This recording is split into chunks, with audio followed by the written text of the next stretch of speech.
And we are back. Oh boy. That's right. We're doing 2 streams, 1 day. Impulsive. I just decided, fuck it, we're going to do another stream. I need to work on my album, and I didn't really work on the album at all. I just worked on the music. Also, what is up, Nick? You sent me sparkles for 2 jewels. What does this mean? What? I don't know what this means. When you see sent sparkles for 2 jewels, I was given 2 cents? You gave me 2 pennies? No fucking way. Let's go. All right. So hello, Radius Van Claudius. Welcome back. Okay, yeah, so when I last listened to this song, I realized that a lot of the changes that I had made to it the last time I worked on it, I actually think are bad. So we're probably going to be undoing some stuff, and I don't know, we're just going to figure some stuff out. We'll see.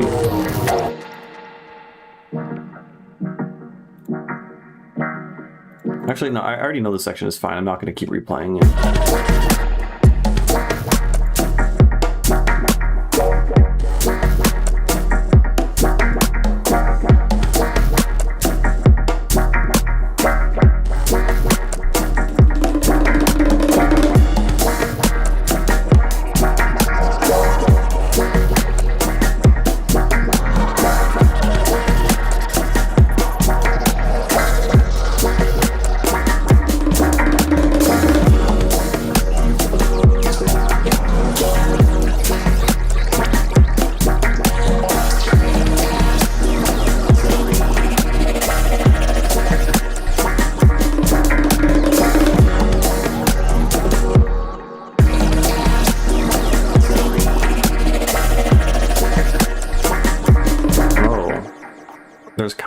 There's kind of like a sub click going on right there, I think.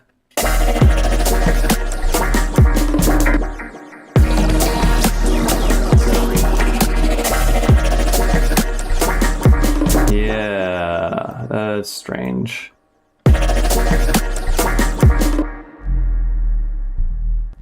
Yeah, I don't like that. What's going on there? Do we have one voice? We have one voice. You're on one voice. Are you set to one voice? You're on mono. You know what we can do? Yeah, what's up with that? It's kind of weird. Notice that there's like fucking 20, there's literally 27 different tracks in my sub bass group. This is fucking stupid. I guess we're gonna why do you go ba-bum? There's one note. Like what's going on? Are you being sidechained? Is it the kick drum sidechaining? No.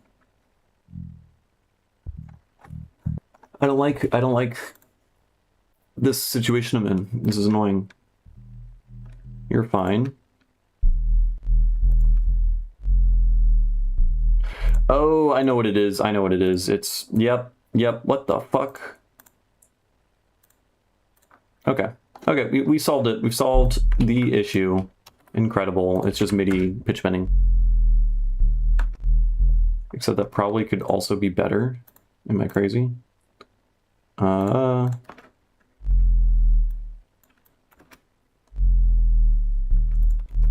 And just put that there and there. It still sounds bad. Maybe just don't do that at all.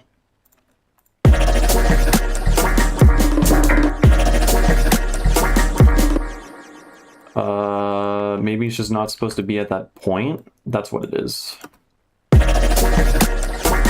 That's literally all that it was. Okay. We're fine. We're doing fine, folks.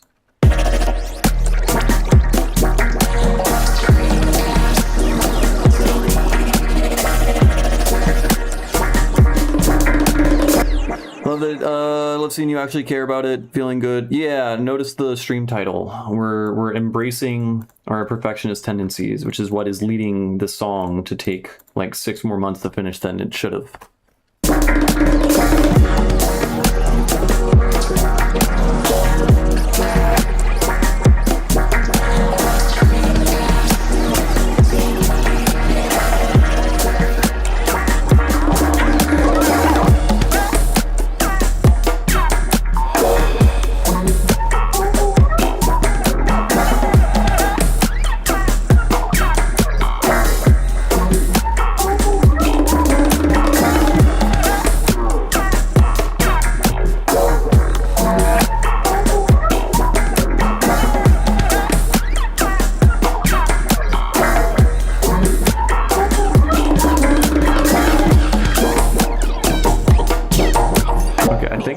Clipping over here.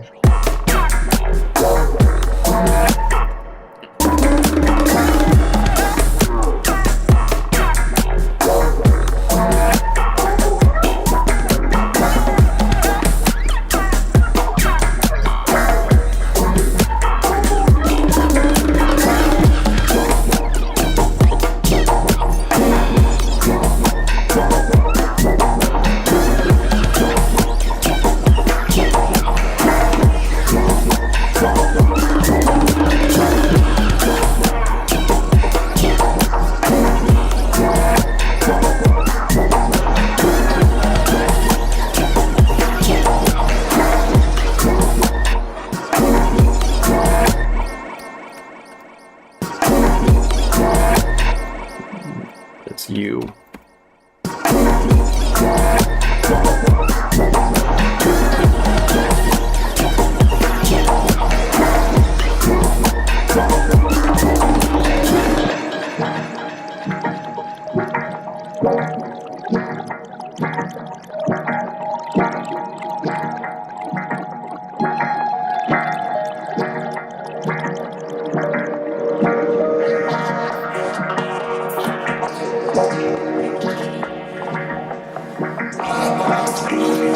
Heat map is a spectrogram. It shows all the frequencies. So down here is sub bass. So when the drop hits, you see this little thing that's the sub bass pulsing, and so the sub bass is sitting at around 37 hertz because this is in D sharp, something like that. And then you can see all the harmonics laid above it. So like one single sound will take up a lot of space. It's not like one single line is one sound. These are all different components of that sound because it's frequency spectrum, sine waves, harmonics. Right, that's that one sound. You can see this is the crispy white noise that pulses in towards the end of each little melodic phrase thing, and that's the result of the harmonics opening up over time because I'm FMing these and bringing in the FM with an envelope, and then erosion will then act on those higher frequencies when they get added, which gives it that like crunchy sound with higher frequencies that pulses. It's not just like a constant static thing. The sound evolves over time, right? So those are like, this is just like a different way to like figure out what the fuck is going on, right? Yeah. And then over here, this is the oscilloscope, this guy right here. Honestly, I have a video in my very last, the very last video I uploaded on my YouTube channel is all about understanding what the fuck the oscilloscope is doing. Because when you, like the oscilloscope, it kind of seems like pointless noise. It's hard to figure out what's going on, but when it comes down to sound design, it can teach you a lot. And I would recommend checking out that video if you're interested. Yeah.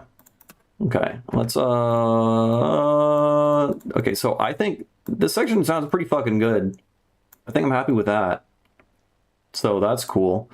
Yeah.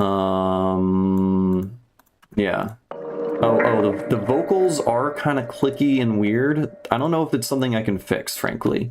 I think it's just a result of the vocoder settings that is giving the sound It makes it clicky.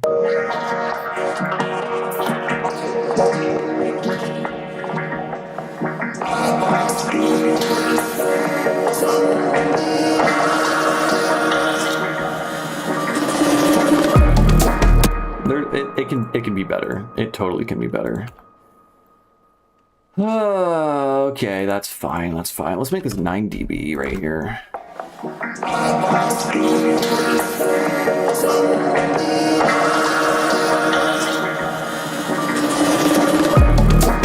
Okay, that's a little bit better.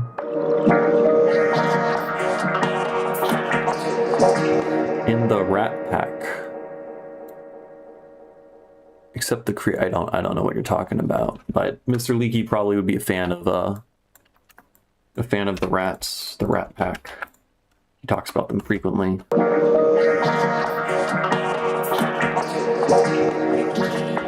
Yeah, it's so clicky. What the fuck? No, the click isn't coming from that. It is. It's interacting with the fucking with the limiter. I don't like that. How do I deal with you? How do I deal with you? So you're being annoying, as you like to do. I mean, we could just hit it with this guy because the low frequencies are probably just running into the wubs. They're adding too much, and then the limiter is overreacting, and then it's creating like low end kicks.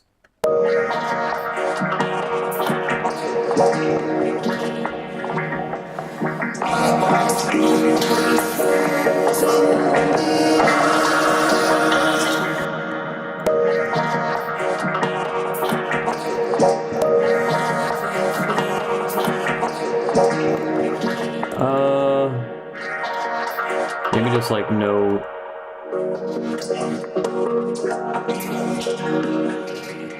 It's just so clicky, man. Like, why? We're on complex mode.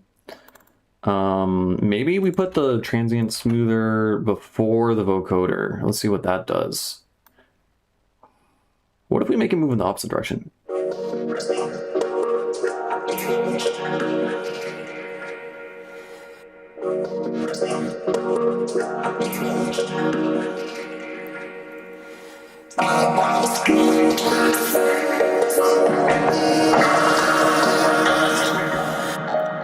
I know I know this is painful. Look, I'm trying to make this work, man.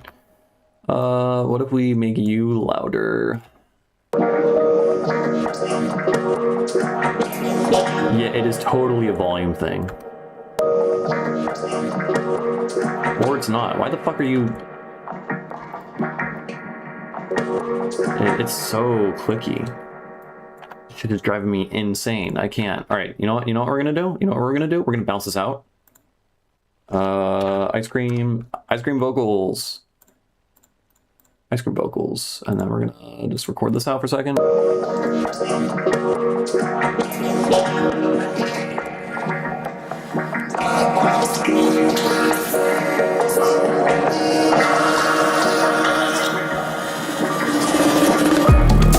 So there's like a click happening in the right ear right at this point, which is super annoying.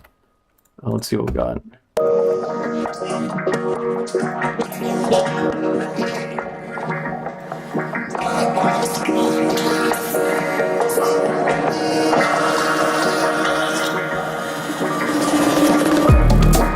And then now we can do some like micro edits and stuff. Remember, this is the perfectionism stream. This isn't the fun stream where I like show you cool sound design tricks. This is I obsessively hunt down clicks. Oh, it's so bad, dude. What the fuck do I do about that? Can we like just do that?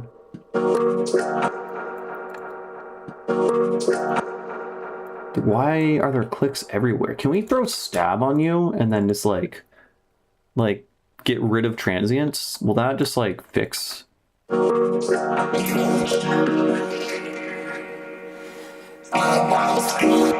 Kinda does it. Hold on.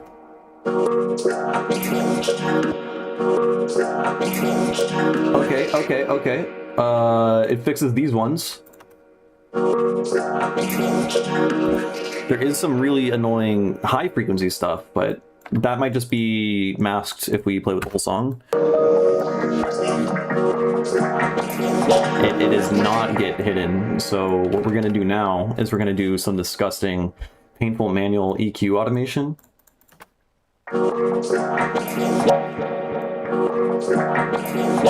Yes, that guy. Apparently not. Okay, what we're gonna do is we're just gonna automate this fucker. I'm just gonna like swoop down right there. Yeah. Only problem is now you can hear a fucking filter sweep, but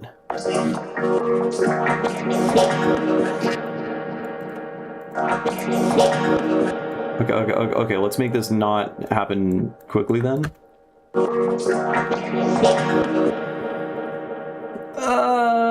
It doesn't sound good.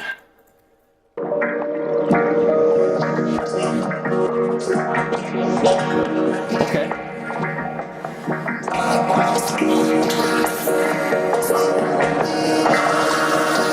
Okay, then let's keep this on, maybe? What do you sound like? There's more clicks now.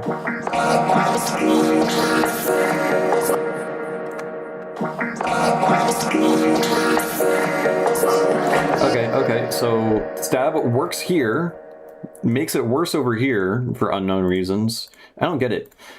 I guess, I don't know, we're doing, why is that the case? I guess vocoder, these clicks are coming from weird nonlinear processing from the vocoder, which does funky stuff with the phase, and maybe that's fucking with the transient detection in the multiband transient shaper. I don't understand. I don't understand anything, but that's okay. We're gonna go back to painful manual right here. It's just you, this little syllabant fucker right there. Oh, okay. All right.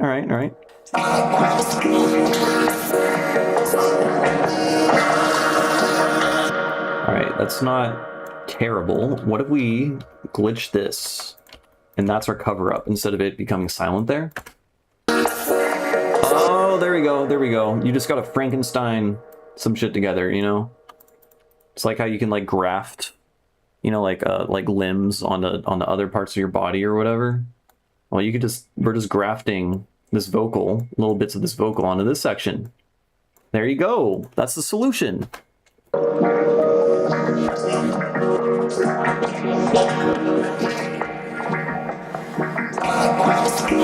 Maybe that's a solution for this part too.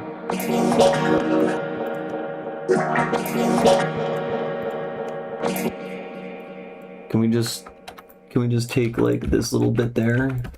I made it way worse. Like what? I fucking wish you could make this. Why is that the limit? Why is that the limit, man? Okay, that is not. It's you. You are the issue. So we take you and we do that. It's worse.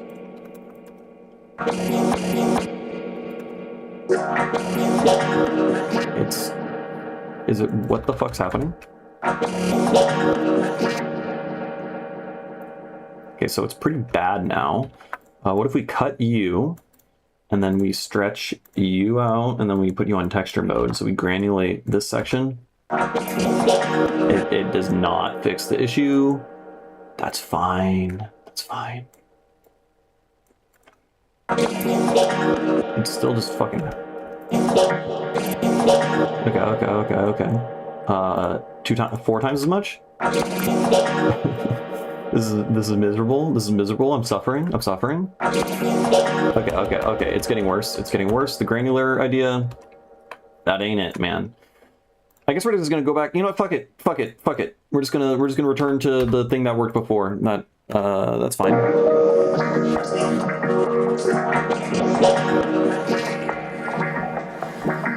Wait, I got distracted reading the chat and I did not undo enough. It still sounds bad. Okay. Oh my god, fuck off. No, you're supposed to be on. Okay, now we have to make this not... Because I can hear the filter opening up, which I don't like.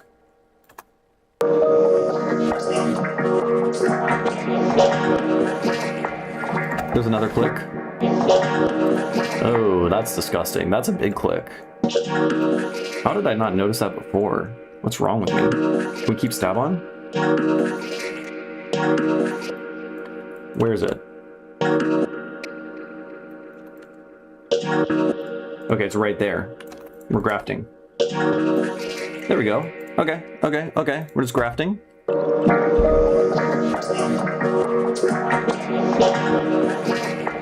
There's another tiny click. I mean, it's... I think I'll live with that one. It's panned a little bit to the left, but it's like very minute.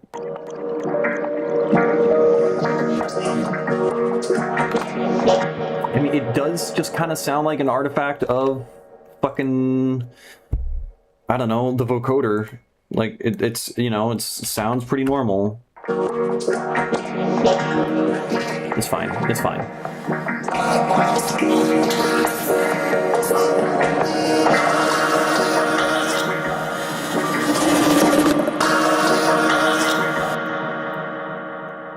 Get rid of that.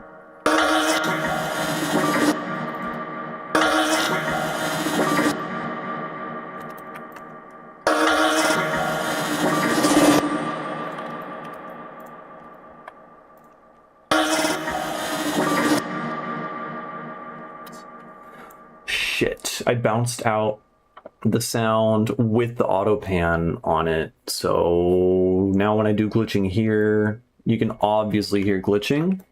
So I guess the solution... I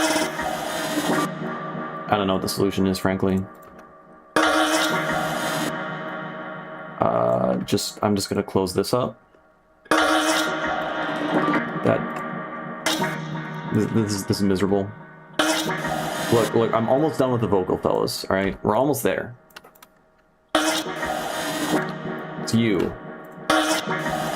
You're the fucking problem. Okay. I'm getting rid of you, and then we just do that.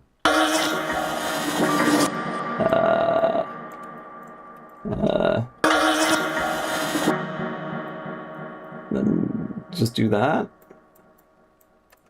Oh, get me out of here, dude. I want out. I can't.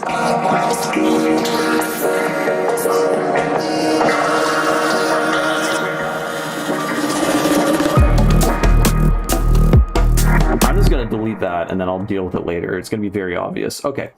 Now, what the fuck happened to my baseline? You were supposed to be super bright and you are not super bright. You're pretty dumb. Am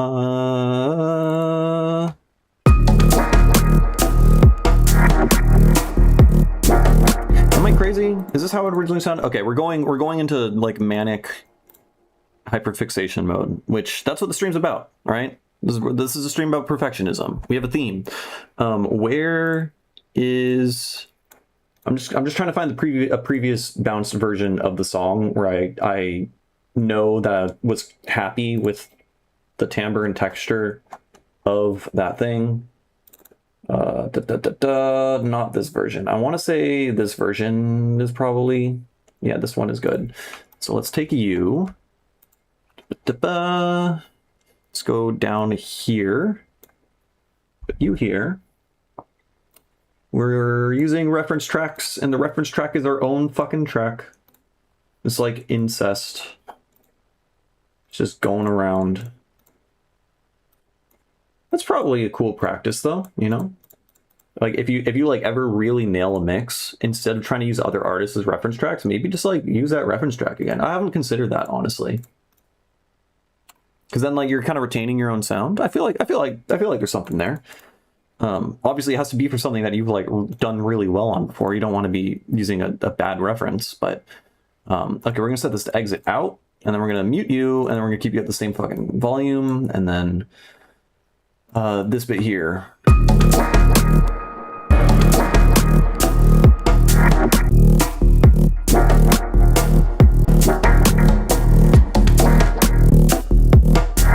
Like a little bit more mids, I feel like, and the highs aren't higher though. I was expecting the highs to be higher, but it does sound different in a slightly negative way, I think. So what do we do about you? Maybe I like muted something that I wasn't supposed to mute because there's a bunch of layers. What are you? Okay, definitely you were supposed to be muted. You know what? What are you doing? Like maybe you're... I'm gonna assume you are useless. I'm just gonna delete you. I don't know. Okay. So what do we want to do? I mean, we could just do a slight EQ boost on the polymeter section.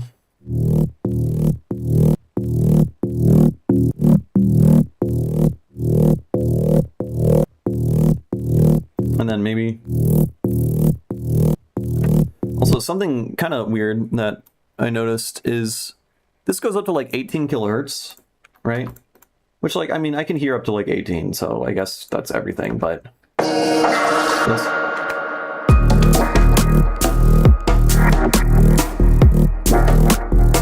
Why does it not go above 18? Right? Look, the kick and the snare, we got ultrasonic frequencies. And fuck it, we're perfectionists. We need ultrasonic frequencies. What happened to what happened to all that? You know? I don't know. I don't know. Something we can try to do is maybe we can use a roar and we can set this to multiband mode, and then we will use only, yeah, we can set the high. We'll just turn these off. Oh, okay, never mind. We'll keep these on. Wait, multiband. Isn't there a way to make it only 2 bands? I don't know. I do not know. I know there's a way to make it 2 bands. I've seen this, I swear. Routing multiband. I don't want to have crossovers, please. Please. How do I do this? I'm Googling roar, Ableton, make multiband only 2 bands, please. You must use parallel routing combined with EQ. What? Or use a mid-side approach. What? What are you talking about? Okay, there's a mid-side? No. Okay, maybe I'm hallucinating and you cannot. That's possible. Okay. Well, let's just make the other cutoff pretty high so that it, I don't know, you won't fucking hear crossover phase interference. You say series, right? Wait, how does... No, this is just like 2 roars in a series. That's kind of cool, though. Honestly, I've never touched anything other than single and multiband. So that's kind of funny. Anyways. By cranking this thing, I was expecting to get... Why can I not get stuff above... Do we have a filter on, like... What is going on?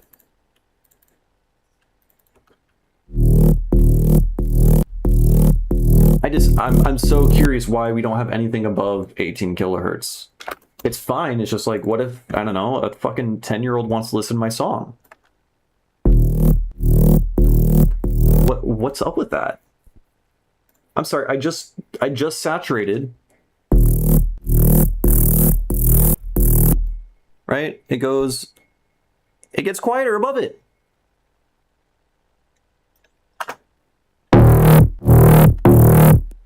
Is there a built-in fucking aliasing filter or something that stops at like 20 and has like a knee before it that...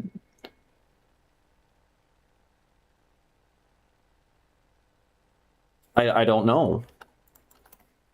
Is roar being weird? Now I'm like, I'm just curious, frankly. Or a rat, exactly. Oh, just put erosion. You're so fucking smart. I'm so stupid. Oh my god. But... I mean, that's like effectively what's already going on, but now I'm just like,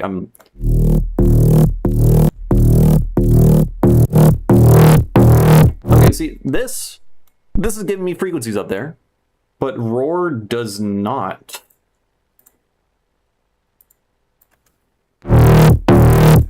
No, it does. What?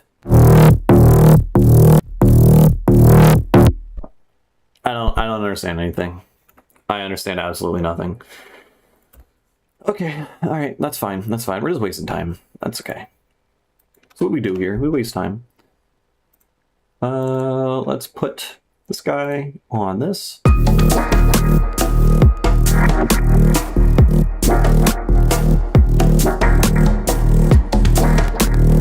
Yeah, I can hardly even hear. Dude, what is my hearing range? Hold on. Because like I've always been pretty proud that I like can still kind of make out 18 kilohertz. We want to use this.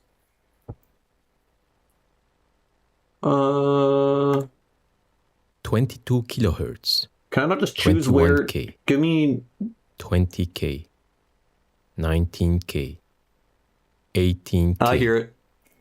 17. And that's fucking loud. Okay. I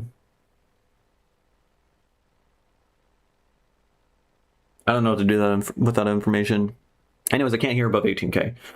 So we've learned things. I should have kept it going in case y'all can not hear 18K and you wanted to know where you can hear. That is a shame. We're going back. 21K, 20K, 19K, 18K, 17K, 16K, 15K, 14K. Oh, that hurts.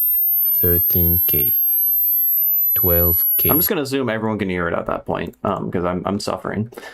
Anyways, now you know. Now we know. Okay, well, rats won't be able to hear the crispy baseline, I guess. I still feel like we can maybe we can parallel process it with just like a little bit of dry wet.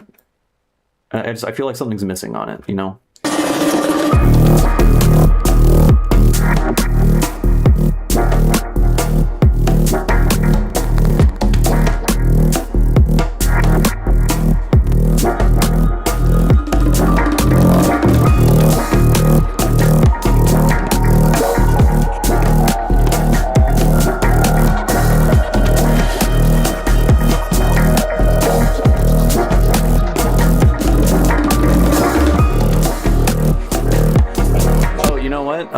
You're watching on YouTube, so YouTube sucks. Don't forget, YouTube sucks. So your hearing's probably higher than that. You can check there. If you were on Twitch, you probably had this. I think Twitch goes from 20K down. But YouTube sucks. I did forget about that, so I should not have gone back. But.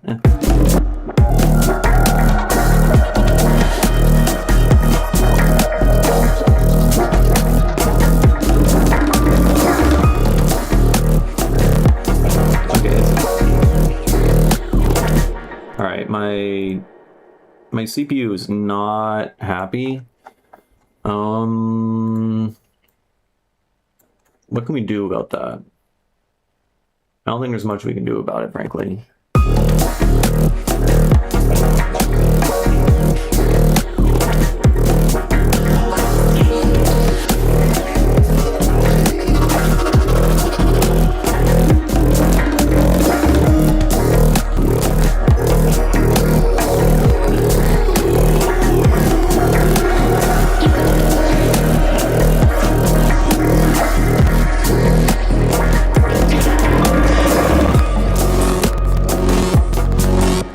I think I can't tell if it's my CPU or my Focusrite. I'm resetting my Focusrite right now. Because on my end, at least I hear it clicking out the fucking wazoo. I should have saved my project file in case it breaks everything. It did not!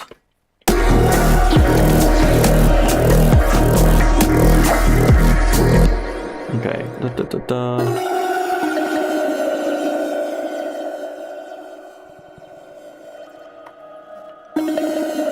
Okay, you could hear 17K. Yeah, it's pretty good. I want to say, I feel like I've always been able to hear like 18, maybe 18.5K. Because I think when I started out when I was like 19. pretty sure I could like also just hear to the same amount. So I mean, I'm pretty stoked that it hasn't changed. Yeah, I was just thinking we're gonna put more of this.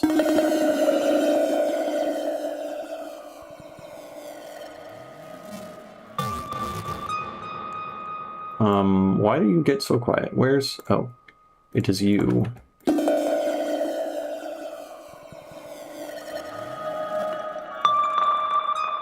Where... What's controlling the volume, man? Why do you get so quiet? We have a compressor, we have a grain delay, we have a flanger. This volume stops going down. And then you just become sad and pathetic. What's doing that? Why do you become sad and pathetic?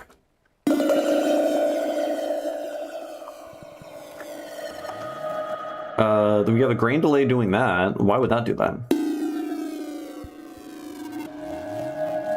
I don't understand anything.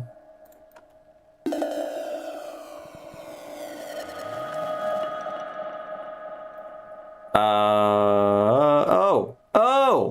I used a compressor as my utility because I am very smart. There we go.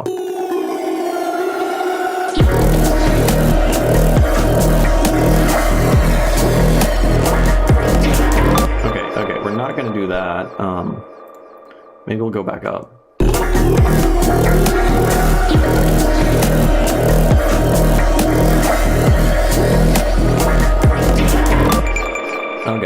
Okay. Let's use a utility just in case, you know, the same fucking thing happens.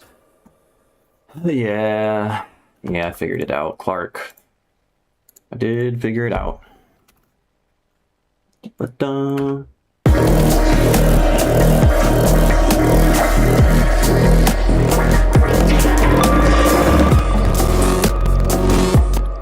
really? Is that my Focusrite again, or is this... I need to replace my audio interface. Curious. Okay, I think I just don't have enough CPU right now. I can't live stream at the same time while working on the song. Is annoying.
What's doing that? That's fine, but there's another thing.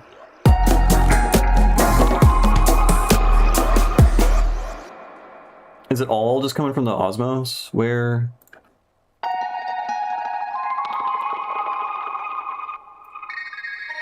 That sounds fine. No, there's more. There's more shit. Fucking up.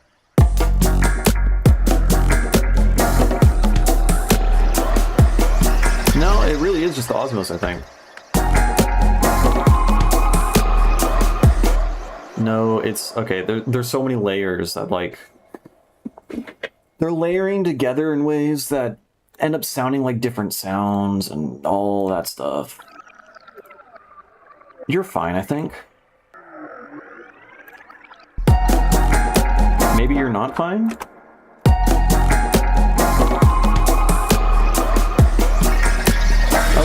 that was it. That was it. A lot of stuff going on. Okay, how do we? What was everything I just fucking muted? No. Oh, we have 170 tracks. 170, probably of which we're using like 100 of them, frankly. No, Osmos is fine. Droney thing on. Baseline. Is the baseline on? Yeah, that's fine. Didn't I mute something else? Am I crazy? I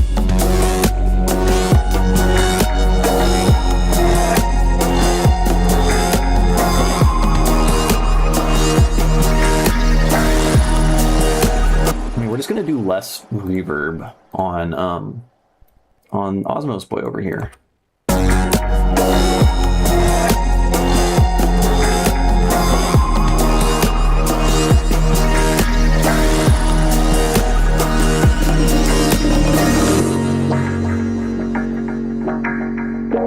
Okay, I think that's pretty good progress, honestly. I'm mostly happy with all of it. Nothing that I hated. I surprisingly did not feel like I had to change this section over here. And that's like the first time, I think, ever working on the song where I didn't tweak the main wubs in this section. I just kind of accepted them for what they are. So maybe we're almost done with the thing. You know? Where are the main webs? I don't know. Why is my organization like this? Get me the fuck out of here. Anyways, we're gonna, oh, this guy. Yeah,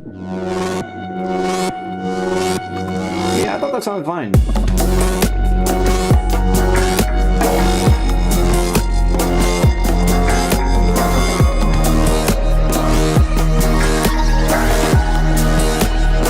If anything, maybe we can make the high-pitched wailing distorted thing.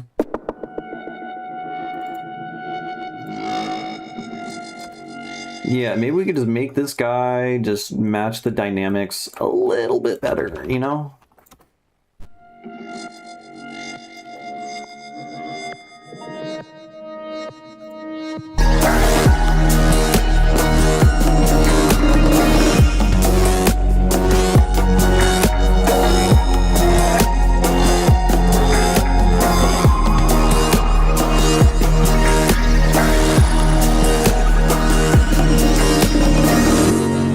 A lot better that way. What's up, Jason? Welcome to the live stream, and welcome Bloom Ridiculous. Hello. Okay, I'm happy with how that sounds. I think we didn't fuck it up, and we made some improvements. We did. We got rid of some clicks. So we should change songs. What song to change to? We need to check our notes. Let's check our notes. Okay, where did I put EP ideas? It's over here. So this is the thing we're working on. Or is this the thing we're working on? I forgot. Oh fuck! I think no. Okay, we scratched that song. That song is hopeless. We're not okay. We're not doing those. This thing. This is the album. Okay. We're scratching this song. Oh yeah, I already put the X there. Okay. So this is the one we were working on. It needs a name. I don't have any notes for it right now. I don't really have any notes written here, frankly.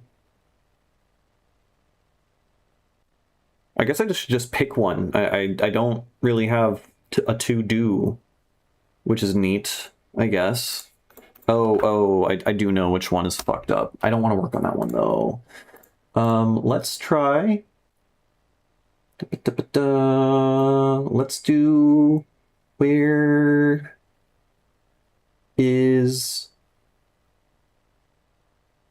Where's the chapstick? I'm lost. Okay, we're finding it manually. It is not there. That's cool. Isn't it called? Oh, I don't want to do this, man. Are you sure you're not just in recents and I'm blind? That's probably the case, you know. Yes, it was the case. I am blind. Yeah, that one's gonna come out first. So that will be the single that comes out for the album to tease the rest of the stuff. Which means like the moment that I'm done with it, I should just push it out because I'm gonna do the stupid waterfall strategy, whatever, with promoting music because frankly it works. Like more people listen to my music when I leak them one at a time, like once a month, which is like, I mean, it's cool that more people listen to my music. I just like that has to be the way that it is done, but you know, it is the way it is. So I'm gonna do that one. And then while the rest of the album is unfinished, I'm still gonna be leaking them like 1 month at a time for like 3-4 months or something. So I think if I just release this the moment I'm like 100% happy with it and I have a name for it and I'm finished with the artwork, then it'll basically set me on a timer to finish the rest of the album. So what is happening? Can I listen? We are changing the song right now. So we're going to pray that Ableton doesn't crash on us. And 2, that's about it. Yeah, but you cannot listen.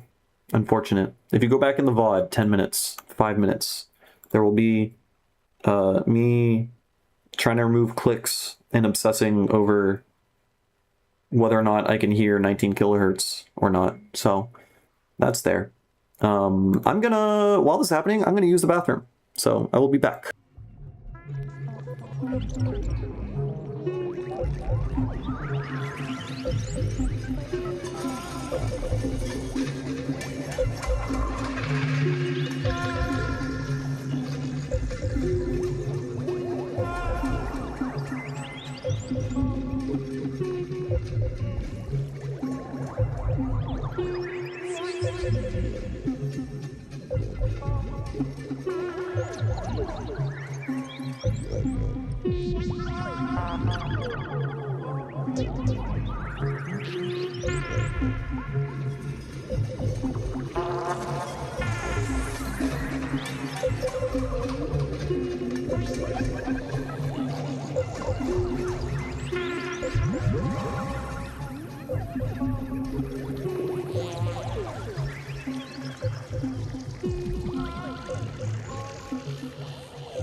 I am back. All right. Spacey but repetitive. Good thing that was, you know, elevator music. All right, we have this song. I don't recall if there's issues with it, so we'll find out.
Also, it gets, why does it get quiet?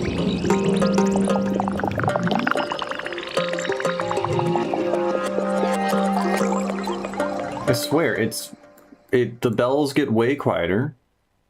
I don't see anything making them quieter. Oh, I found it. I found it.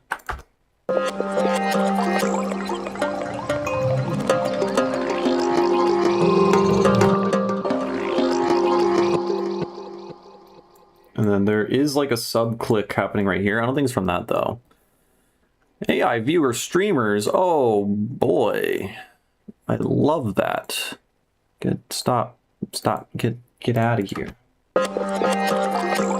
What are the restrictions, parameters of the project? It has to sound good, is the biggest restriction. You cannot put bad sounds in it. Yeah.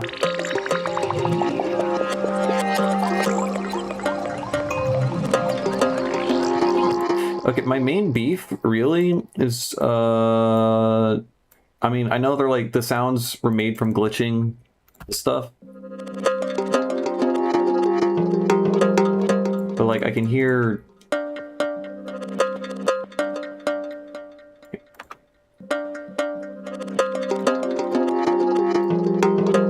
what sounds like glitches sometimes, or like clicks and stuff, but...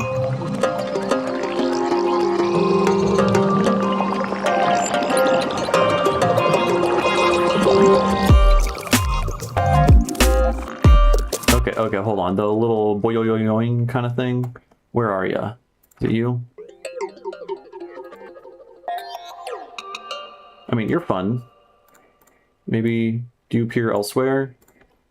Maybe we'll make one. Like, I didn't even notice I was there, so let's give it some width, so that like you're more aware of shit that's going on in the song.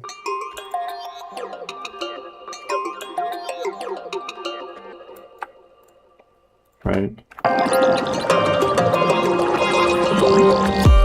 Yes, I am on again. I impulsively decided 2 streams, 1 day. My God. This is my perfectionist arc where we just hunt for clicks and just like the most minute, tiny, insignificant little details. Okay, this fucker here.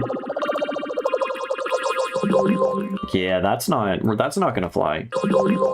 What the fuck is that? How do we deal with you? Do we just like cut those out by doing that? That ain't gonna do it. Let's use the transient smoother on this guy. Yeah, that does it. That just does it, frankly. It doesn't do it, actually. I was wrong. Okay, that kind of does it. And then we want this, I want this to be like super wide. I want this to be like way more interesting width-wise, so we're probably just gonna hit it with a stereo swap filter rack. Goated. Never fails, except for the times when it does, and then it breaks, and then I have to reset everything. Can we just like be all like, you? Okay, probably not, because we just tried to remove all the clicks and stuff, but we can just like...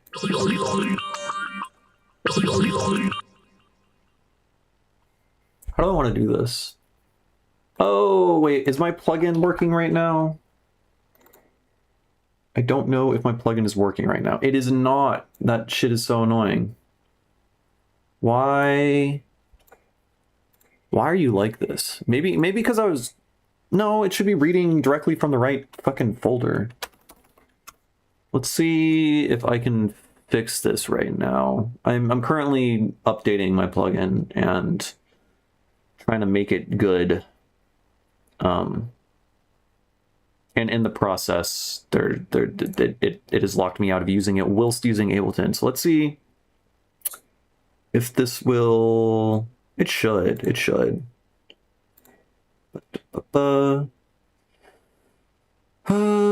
Content, I don't think it'll let me. We are experimenting. Yeah, it doesn't fucking work. They don't want me to. They hate me. I can't use it right now. Bummer. Okay. It is what it is. So in the meantime, I don't know, we could just use like a phaser or something. Make the phaser get all wide. And then at the same time, we can make this guy like pan around. Or maybe we can like give him the old Pac-Man, you know, it pans all the way to the left and then it comes around through the side from the right. Except it doesn't sound like it's doing that at all. Why don't I hear it from my right?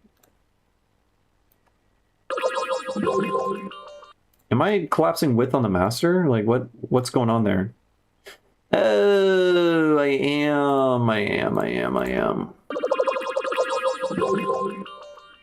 Okay.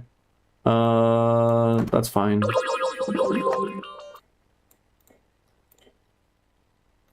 And then let's delete. Oh, maybe this will. Okay. Not bad. And then we hit him with that. All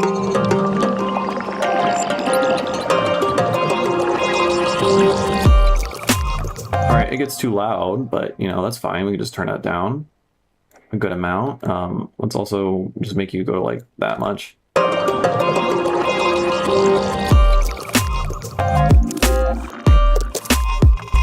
Cool. Let's turn you down a little bit more.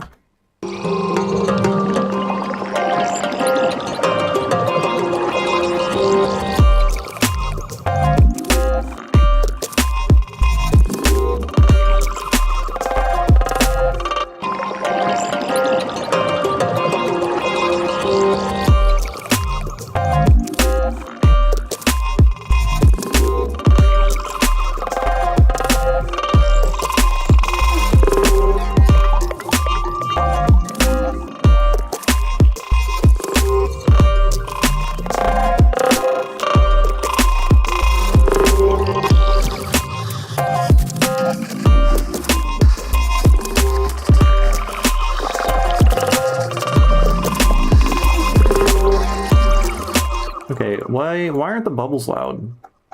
Bubbles?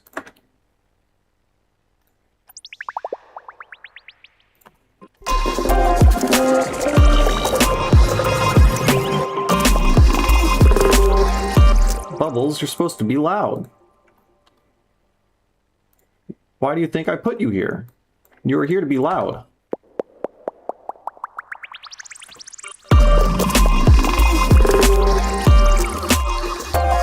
I feel like it's not loud enough. It needs to cut through the mix more.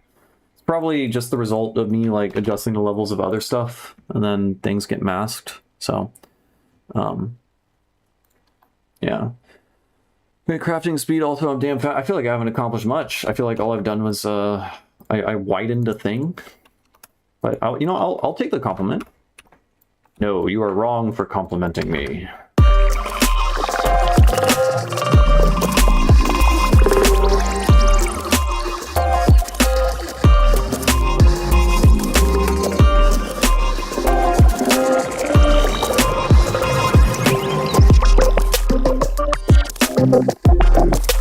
Okay, one, I thought I heard a click. Sort of.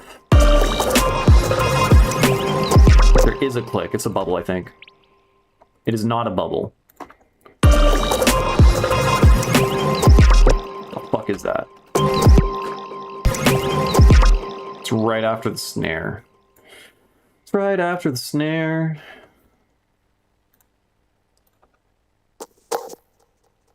I mean, I'm just gonna mute you guys. I mean, we just can mute a lot of stuff, frankly, right after the snare.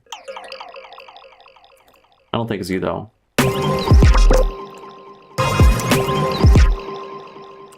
Where is the bubble after the snare? Do you know where the bubble is after the snare? That can be like the new, do you know the Muffin Man kind of vocal tick? Just ask people if they know where the bubble is after the snare. Could be fun. Ask your friends. Okay, actually though, where the fuck? It's not you. It's definitely not you. It's definitely not you. Oh my freaking... You look like a bubble. Okay, you don't sound like a bubble. I don't think that was you, but... You look like a bubble. You're not a bubble. Okay, we're just gonna keep going. I swear, I already looked at all these. I'm gonna mute all of it. It was from this. Where the fuck? Where is it? Oh my, wait, is this group inside this group? What are you? Oh my god, it was the sound it was working on initially. God damn it. Okay, okay, that's why I just discovered the bubble was there, because I just added it by working on this fucking sound right here. Wait, no. I did that over here. This is a new section. Okay, I take it back. Wait, what happens if we just duplicate this?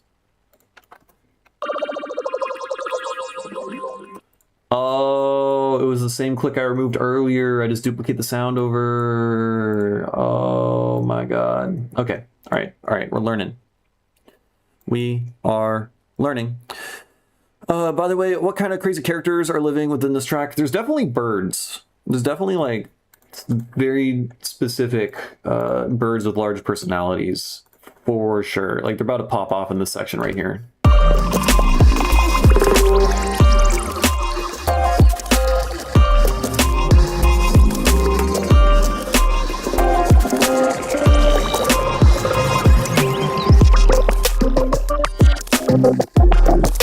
Okay, hold on.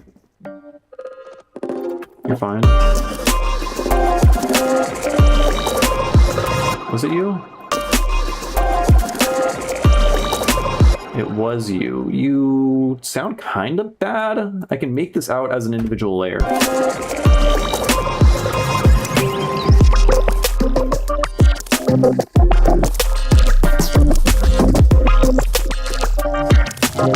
Like parakeets and cockatoos and parrots.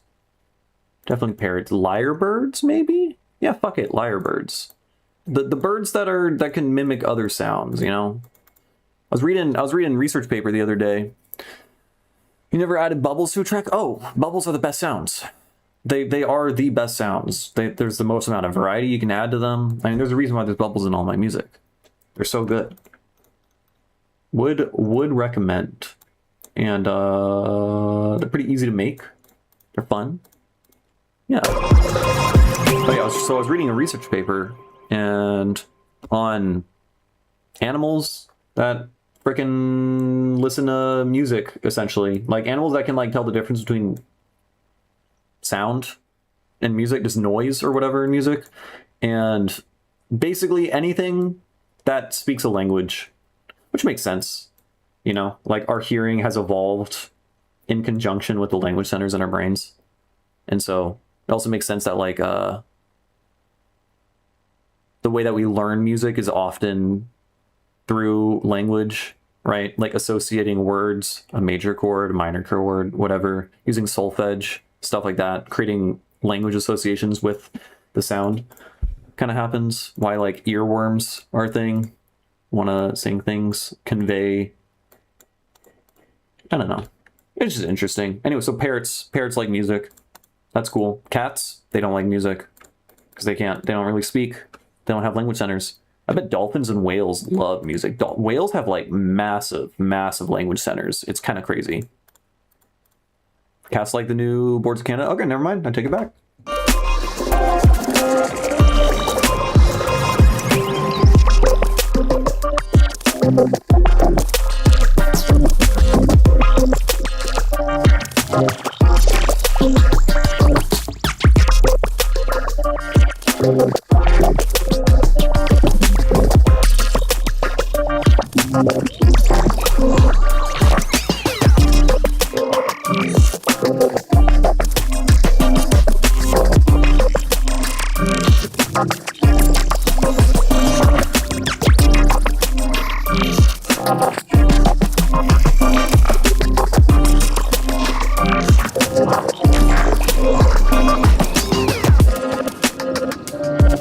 I fucking love this section of the song. I feel like there's a couple parts that can be improved. It was right around here.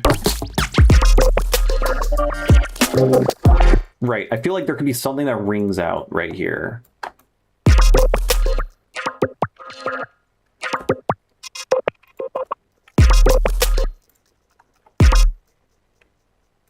Like, what can we do here? Can we... It probably would sound bad if I delay this out, because it is, like, a very, like, staccato and dry and, like, reverbless section, but I do kind of want something to just bounce out, you know?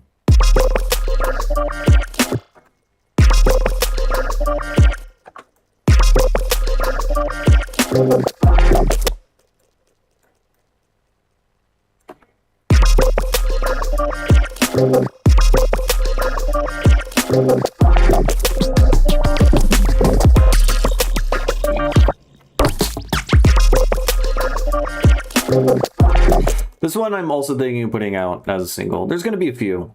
So I know, like, promotion-wise, you generally want, like, your best songs to be, like, the second or third track you release as a single. Because, like, the first one is like, hey, everyone, I'm making an album, right? And then the second one is like, did you know I'm making an album? And then the third one's like, here's the good shit on the album, now that you're all aware. So that's probably realistically what I'm going to do. I mean, there's a couple other... Is there any other bangers on the album? What do we got? We got... yeah, this is probably the coolest song, honestly. I don't know how I feel about doing that. Maybe we reverse it and then, maybe reverse it again.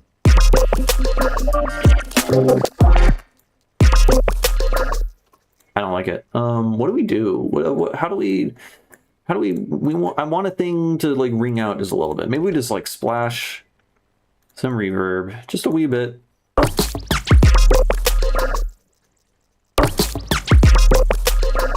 No, just don't touch it. Just don't touch it.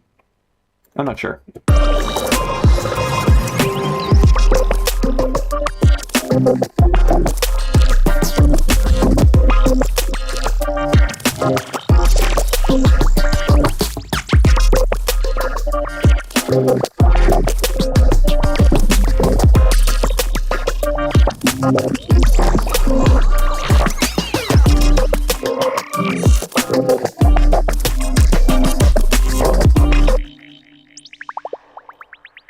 Yeah, you also be louder. And you come from the left.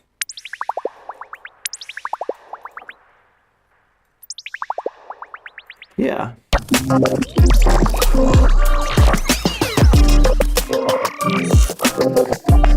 And stay loud.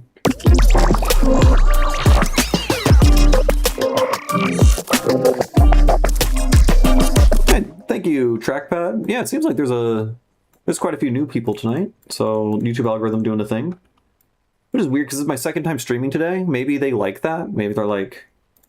I don't know, I'm not going to try to figure out how the fuck that shit works. Okay, wait, we want you to just go to the right, probably, right? Easy call and response. Can't even hear it. Yeah. And, oh, I'm collapsing width right here. Let's collapse it a little bit less on the master.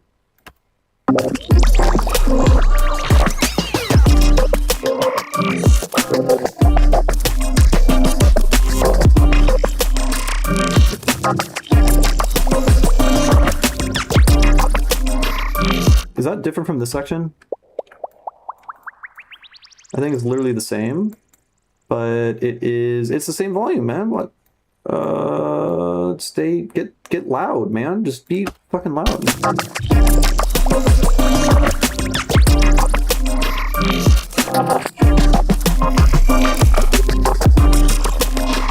Also, I think that sound can be lit. There's just a lot of sounds. Where's the thing that I am thinking of? I don't know. Do not know. It's here in the unnamed group. Drop to stuff staccato sounds. You can't even read all the text I wrote. Okay, that's fine. So I think we can just take this guy. What? Why are there all these lanes activated? What did I do? Why are you like... Oh, right. I remember. I don't know where I lost fucking track of where I am. I don't know where I am.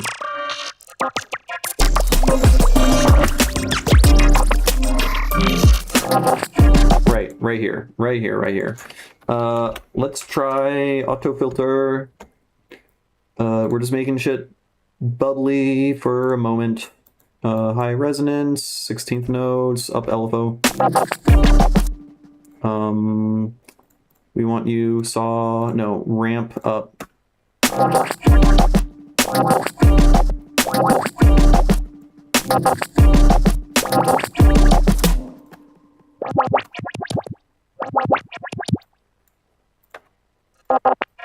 Yeah, and then you just mute.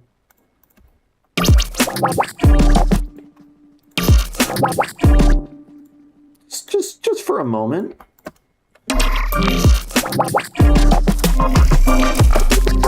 And then change the phase.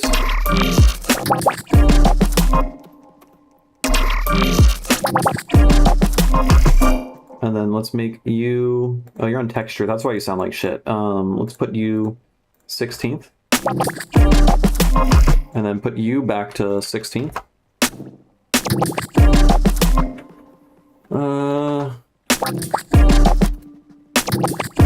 Okay, you sound bad also like that. Complex?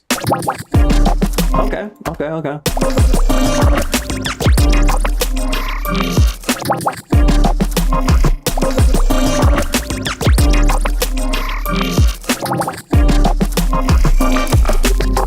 It's kind of stupid. I think it's kind of stupid. I'm unsure. It's just one moment where it gets like weird, you know?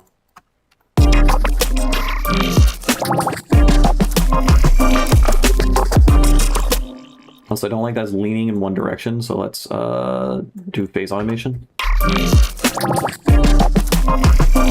And then let's lower the dry wet.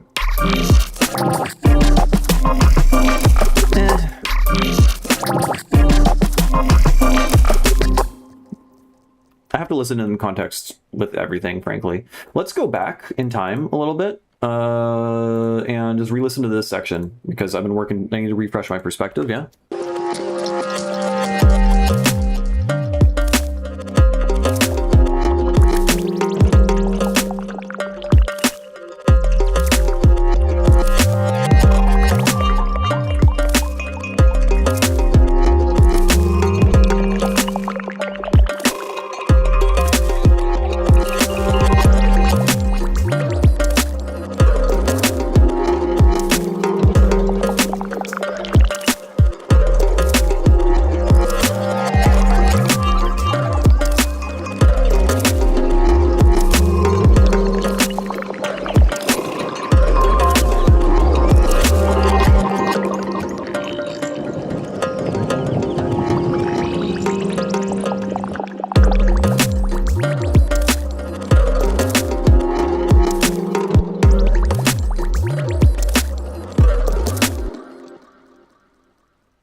How did I not hear that before? It's not you. I'm adding glitchy texture sounds. Is it you?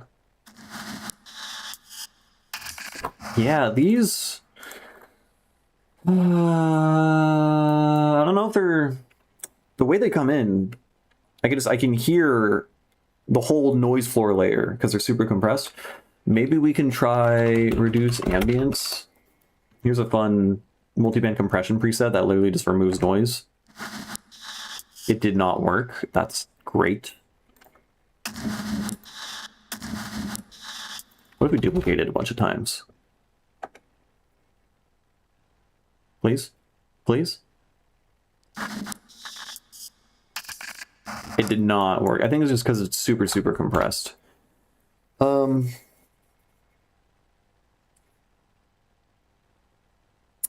Yeah, I don't know about that. Maybe we just like give it one of these.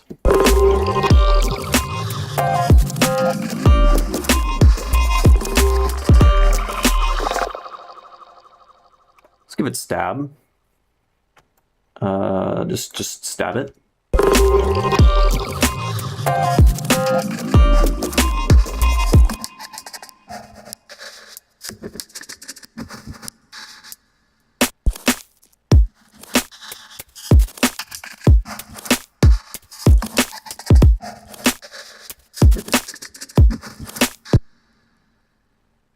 Okay, here's an idea. Here's an idea. None of this is working. Sounds bad. What if we inverse sidechain it to our kick and or snare? So we can take this thing, and we can take that thing, and then we polarity invert, and then we do that.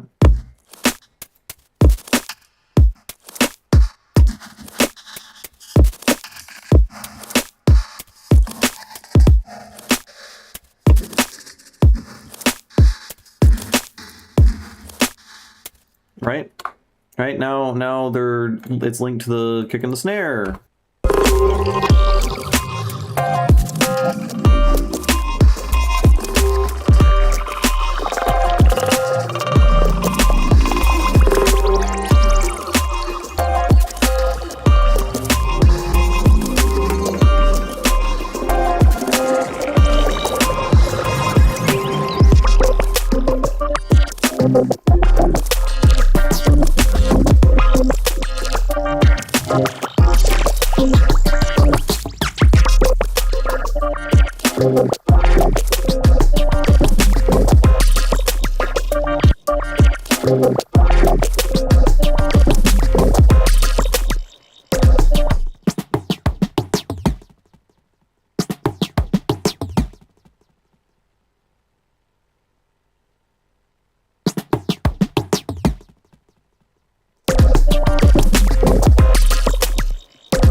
There's some like extra signs. There's extra bubbles that we don't need or want. Where would I have put them, you think? Probably in the big sound design group. Probably. One would think. One would think. Oh, they're probably this fucking thing. No, that sounds good.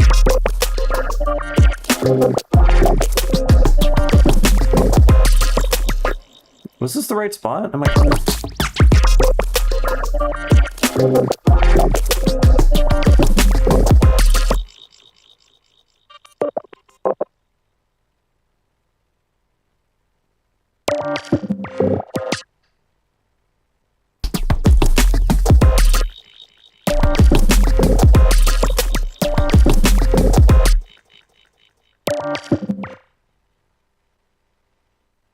There's like multiple sounds fucking layered in this thing.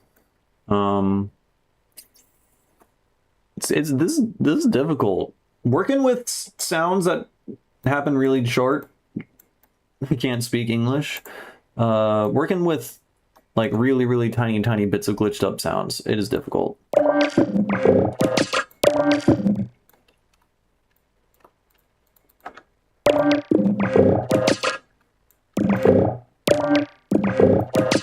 something like that, maybe, is all we needed to do.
I don't like it.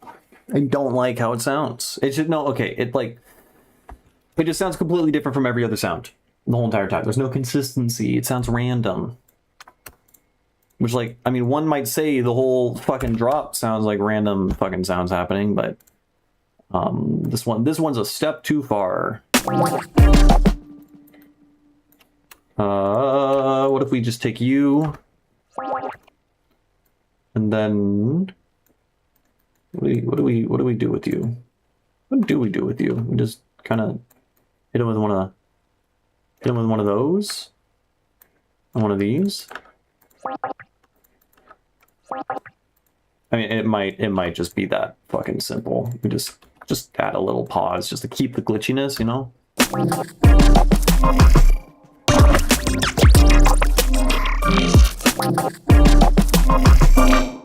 It was not that simple. This is just a bad idea. We're just gonna go back to the sad and pathetic sounds that we had before.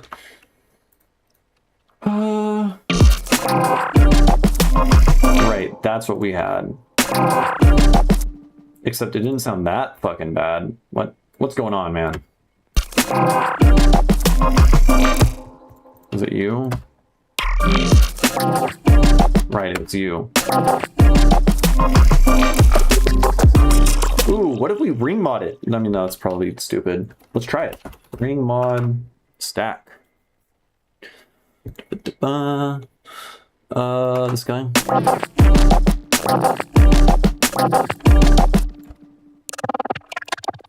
I do like that.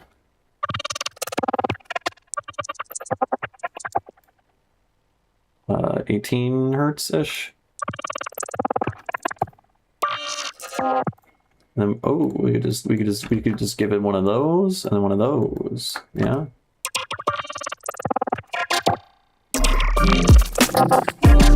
That's good. I like that. What if we hit you with one of those then? That's fucking sick, actually. That does something to my brain, you know? It's like, you're scratching a little part of the brain.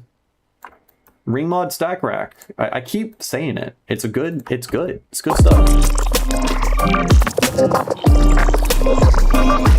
The ring mod thing, I have a video actually that goes really in depth into ring modulation. It is one of my least viewed videos, which is a damn shame because I think ring mod is fucking cool.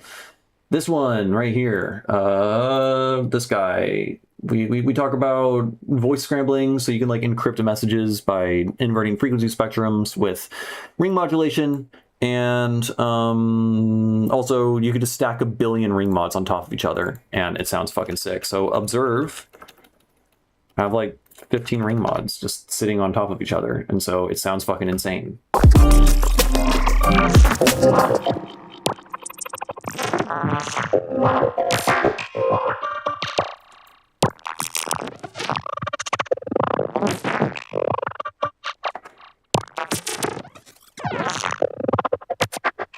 That's good.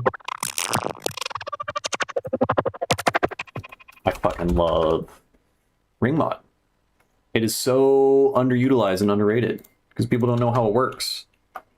Yeah, because, I mean, it usually sounds bad if you don't know how it works. And even if you do know how it works, it usually just sounds bad. But when it does sound good,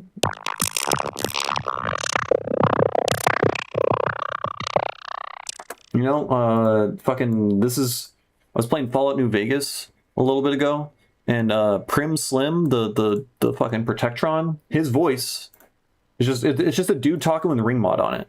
Hold on, I gotta find it now. Prim Slim. Classic. All voice lines. Law enforcement protocols reinstated, partner. Fuck yeah. Initializing use of force authorization. Authorization found. Oh yeah. Ah, shucks. It's good shit. It is good stuff. Okay. Oh, I kind of want to. No.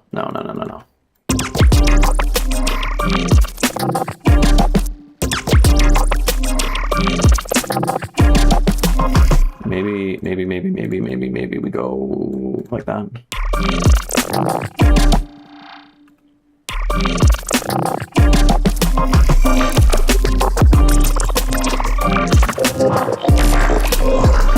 I've ever thought about doing a gaming stream. For some reason that like intimidates me a lot more than, I guess like music is my thing. Video games aren't necessarily my thing. I've definitely thought about it. Definitely.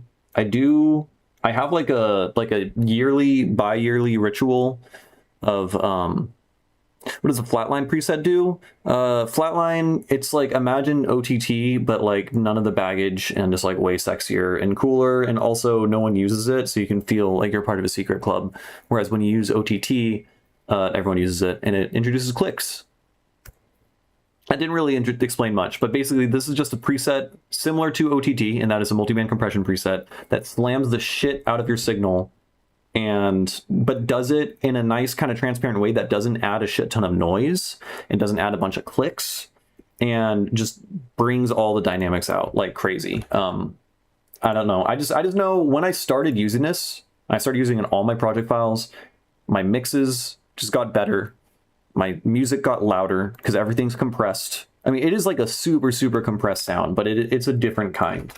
I don't really know. Honestly, I've never actually like put time and effort into thinking about why the fuck it does that.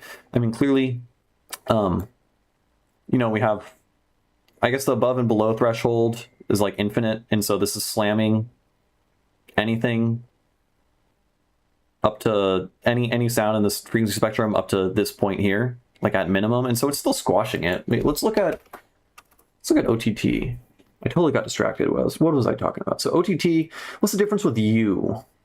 You don't have infinite threshold. You have infinite at the top.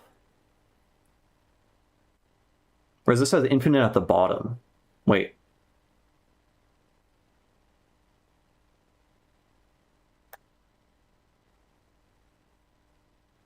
How?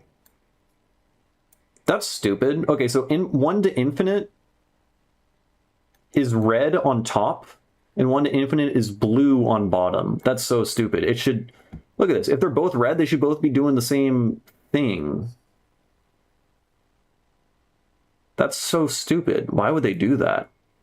Anyways, that's what Flatline does. But I was talking about video games. I do play way too much of the Elder Scrolls Oblivion, and I mod the absolute shit out of it, and I play it on permadeath rules where if I get killed, then I'm fucked. And it's on like super, super mega difficult modded difficulty where there's like way more threats and shit.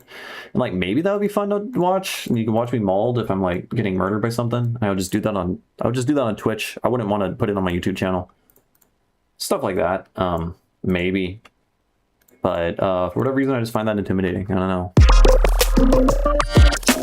What did I do? Why do you sound way different now?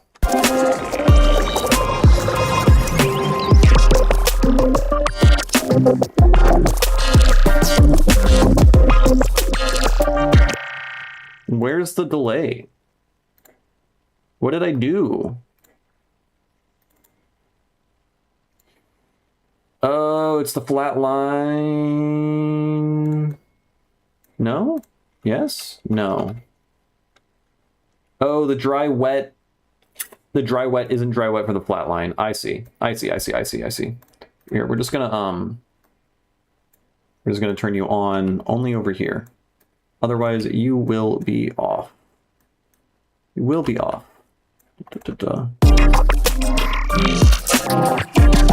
What the fuck happened with the snare?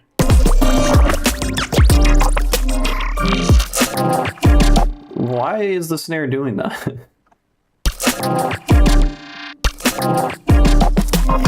I mean, okay, hold on. I don't know what's going on. What was I doing? I mean, I was fucking around with the flat line. Let's just turn that off. Why do you sound like that? Okay, mildly better. Just keep you like that.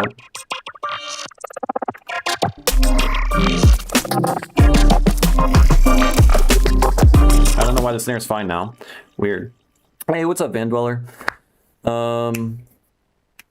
Oh, I just saw your other message. You said, sup with it. What's up with you? You love to learn more technical signal theory. What would be my advice if you wanted to learn more signal theory stuff? I mean, learning Maximus P is probably good. Just some sort of get familiar to some extent with programming at all, with audio a little bit. Look at oscilloscopes. I don't know. My advice is look at oscilloscopes and twist knobs, and then try to articulate what things are doing. I think language is like the most powerful thing that we have as humans. And I think one benefit of me streaming is I'm always like narrating and talking about my process and like how I'm achieving different sounds and putting into words what exactly like a different chain of effects is doing and how that's creating a sound. I think creates this really cool like feedback loop with what you're hearing to what you're understanding to how you're explaining things, and it teaches you a lot. So I would recommend just trying to figure out how stuff works, and be willing to like read papers and stuff like that. You know, if you're curious about how ring modulation works, search it up on Wikipedia and try to figure it out. Yeah, but I would recommend that.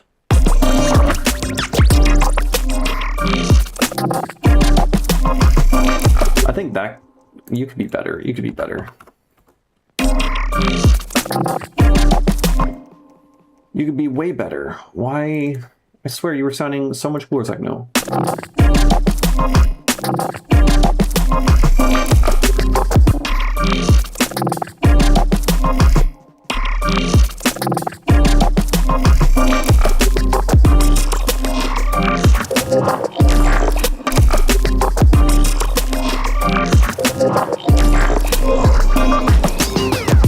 I gotta stop working on the song. I'm so tired of listening to it.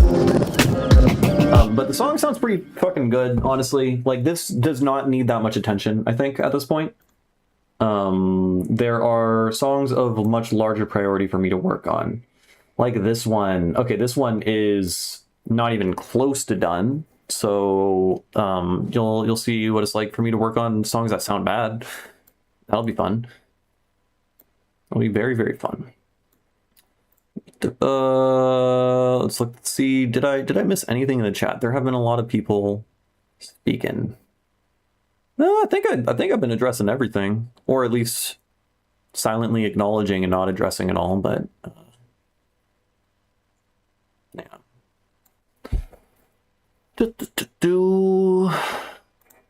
What else is going on? I was supposed to work on a video today, but instead I decided to stream again because I feel like, I don't know. I do have a video in the works, or at least an idea for like another microtonal theory video, and I really should do that. I feel like if I was to prioritize like doing what I should do in order to grow as an artist and as like a YouTuber or whatever, I definitely should be doing that instead of just working on music. However, I care more about finishing the music, frankly. So I think that is what I'm gonna do. You're doubling down on that gaming stream. Okay, word. The couple times I've done like, no, I would stream Go, because I play Go, which is a board game. I haven't played Go in like a while, actually. It's been a few months. I should get back into it. But streaming Go isn't fun unless you know how to play Go, and no one knows how to play Go, like, at all. So understandably, I didn't get the greatest reception when I suddenly turned my music streams into me fucking around and playing Go for 30 minutes.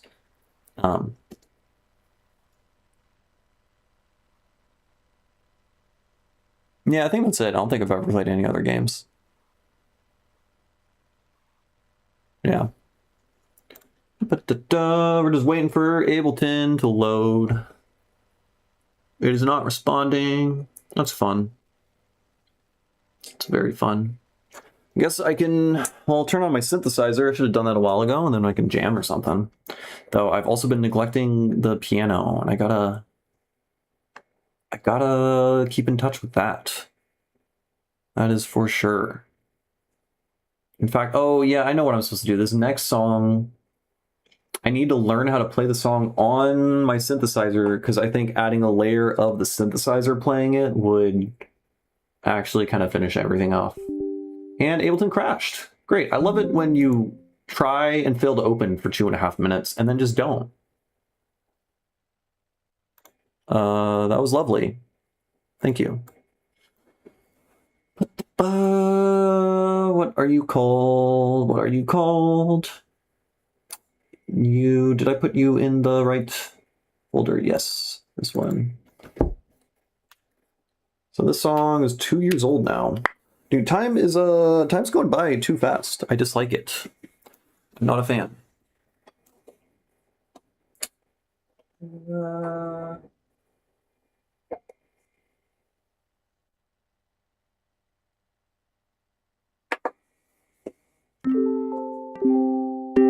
Why can't I hear that? Oh, I know why.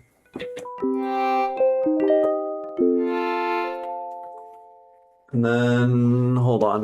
We're doing in the moment live stream setup. Got that guy. This thing is literally just dangling in my blinds. I got an excellent live stream setup.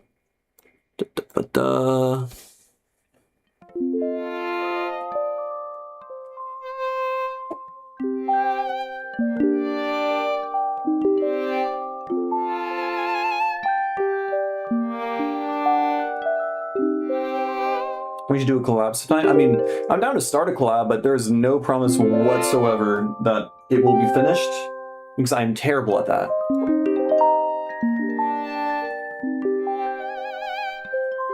That's another thing that, like, I probably would be doing so much better if I was just more willing to, like, collab with other artists. Because, like, I feel like that's, frankly, like, the number one way for artists to grow is just, you know, collab with larger artists than you. And I've had many opportunities and I just don't like doing it. I want to have absolute control so I can obsess over and become a perfectionist. I'm also just bad at, like, working on it. I don't know. So I need to play the synth to this song.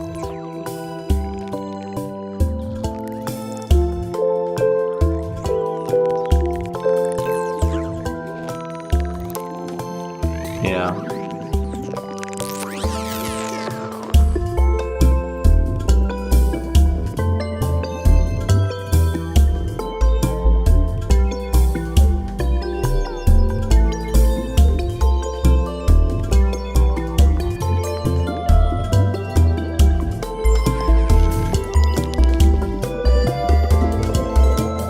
All right, why does it get so reverby right here?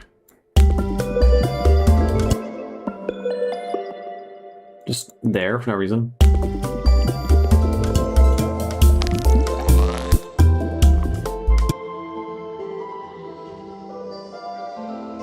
No, it's just this guy. I don't get it, man.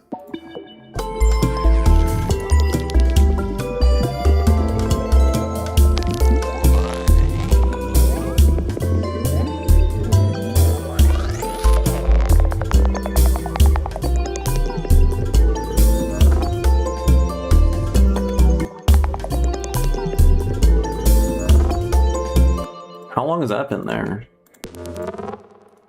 Jesus Christ. Also, you're supposed to be there?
What's the raw? And I don't know what RA is. Valhalla is a reverb. God.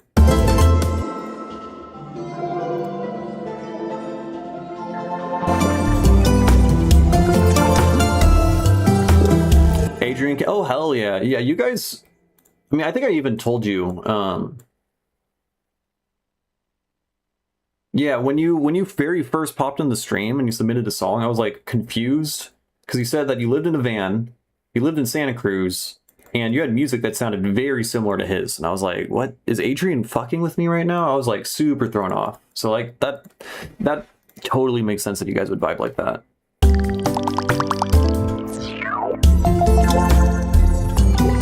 Yeah.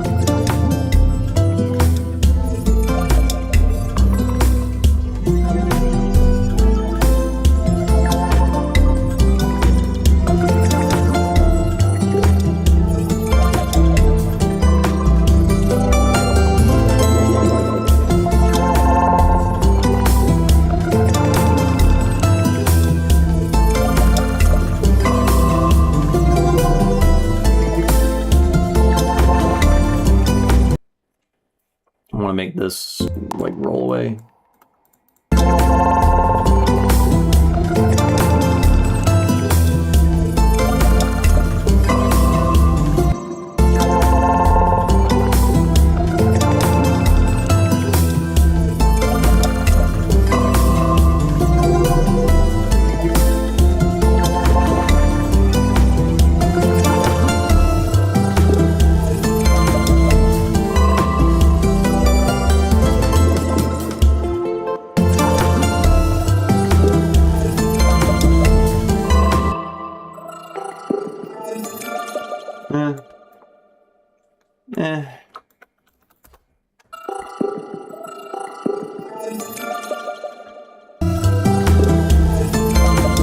Can't even really hear it.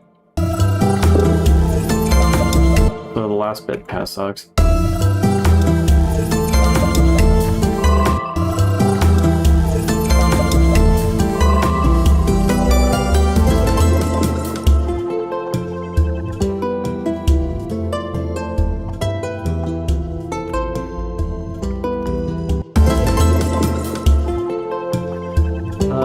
Yeah, so this song, I think what I have to do is I just need to learn how to play it on the synth. That's like it. And then I need to add that as a layer. And I think it's might be like, it'll be the first song where I actually like record a fucking performance, you know?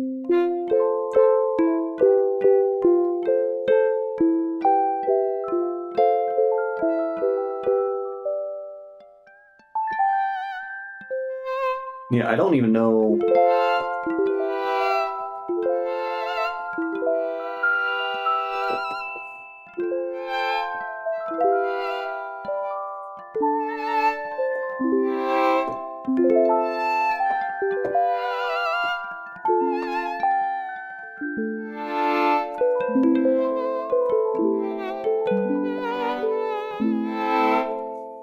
Hey, what's up, Cybersilosis? Welcome. What did the sounds start as before anything being done to them? I don't know, that's a good question. That's a good question. This.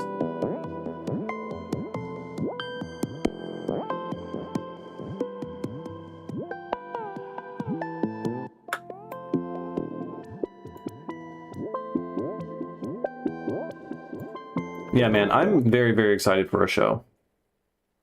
I'm pumped for it.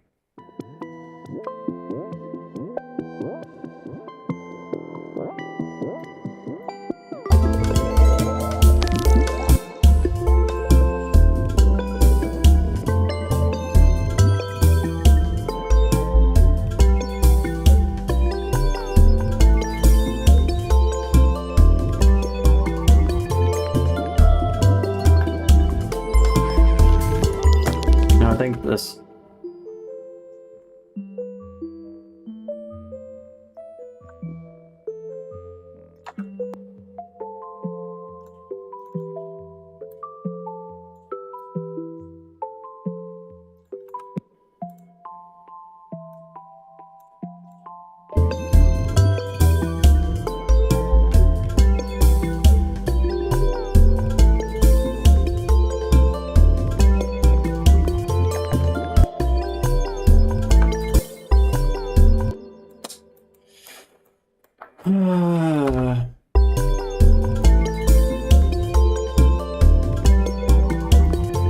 I just the acid melody does not work, man.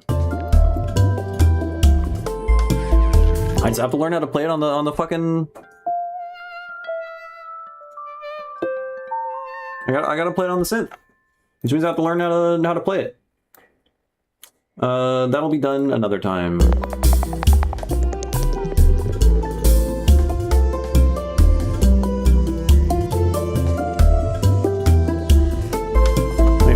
Where's that one scratchy synth?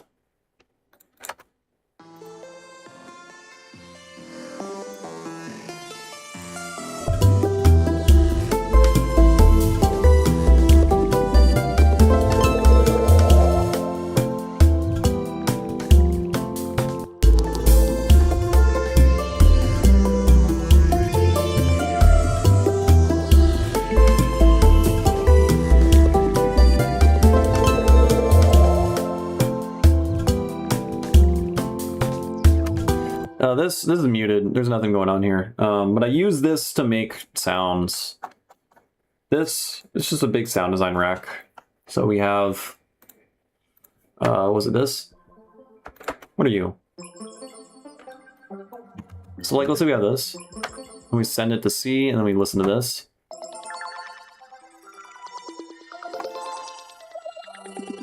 Oh, it's also coming out of this. So what this is doing is we have 3 different auto filters with the amount cranked on all of them and the rate set to different amounts. And so these 3 different auto filters, which are panned around differently, are just sweeping around all crazy with high resonances. And then we have a delay, and then we're compressing the shit out of it.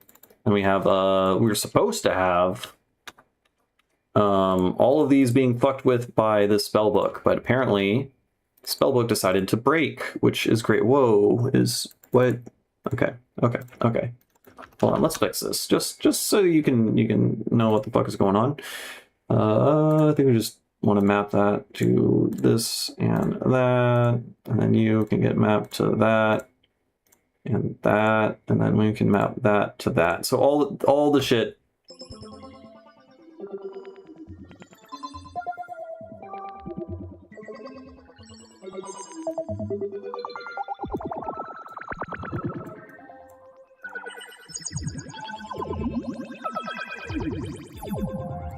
Which honestly sounds kind of sick again, so I'm just gonna record it because why not?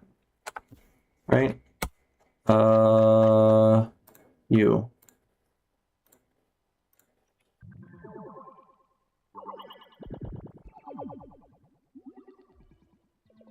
It's not playing anymore.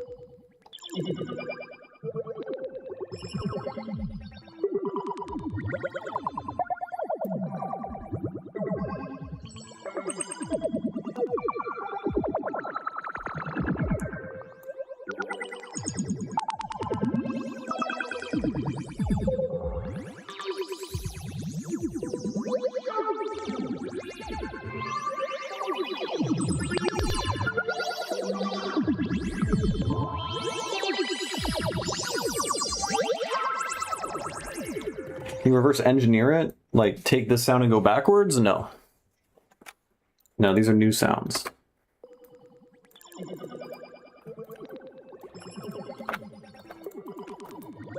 So, like, we can take this, and then, I don't know, we can warp it.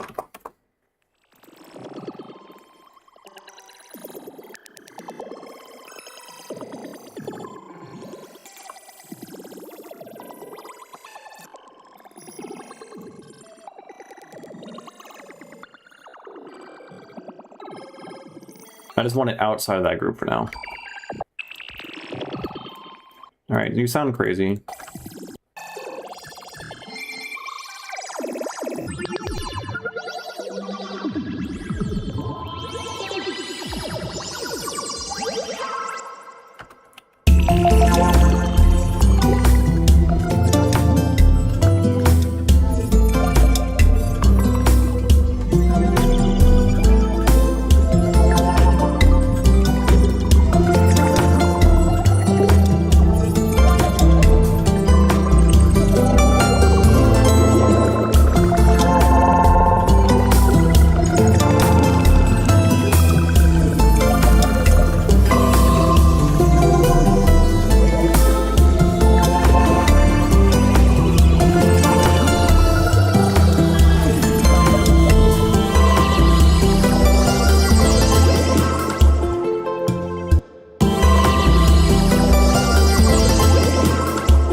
Forever. I'm gonna work on the song for fucking ever, dude.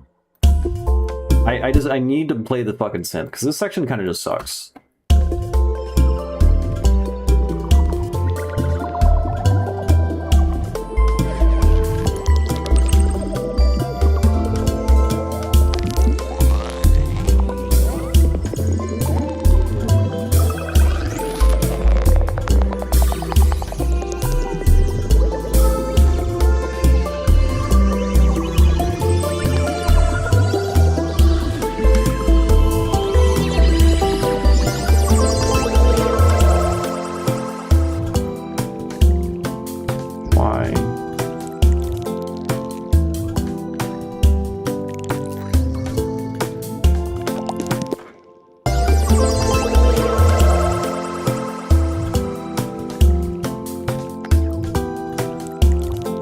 How much should one expect to use to have a full Appleton with all needed stuff?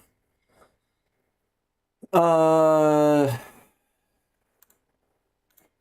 don't know. I mean, everyone uses a different sub portion of it. I'm tired of working on the song. I'm moving on to something else. This one's kind of a nightmare. We can let's work. Hold on. Which one? Okay, this one I don't. I also don't. We can do this one again, probably. That one's done. This one's ancient. This one's I don't know if I'm gonna put this one on it. This one's a nightmare.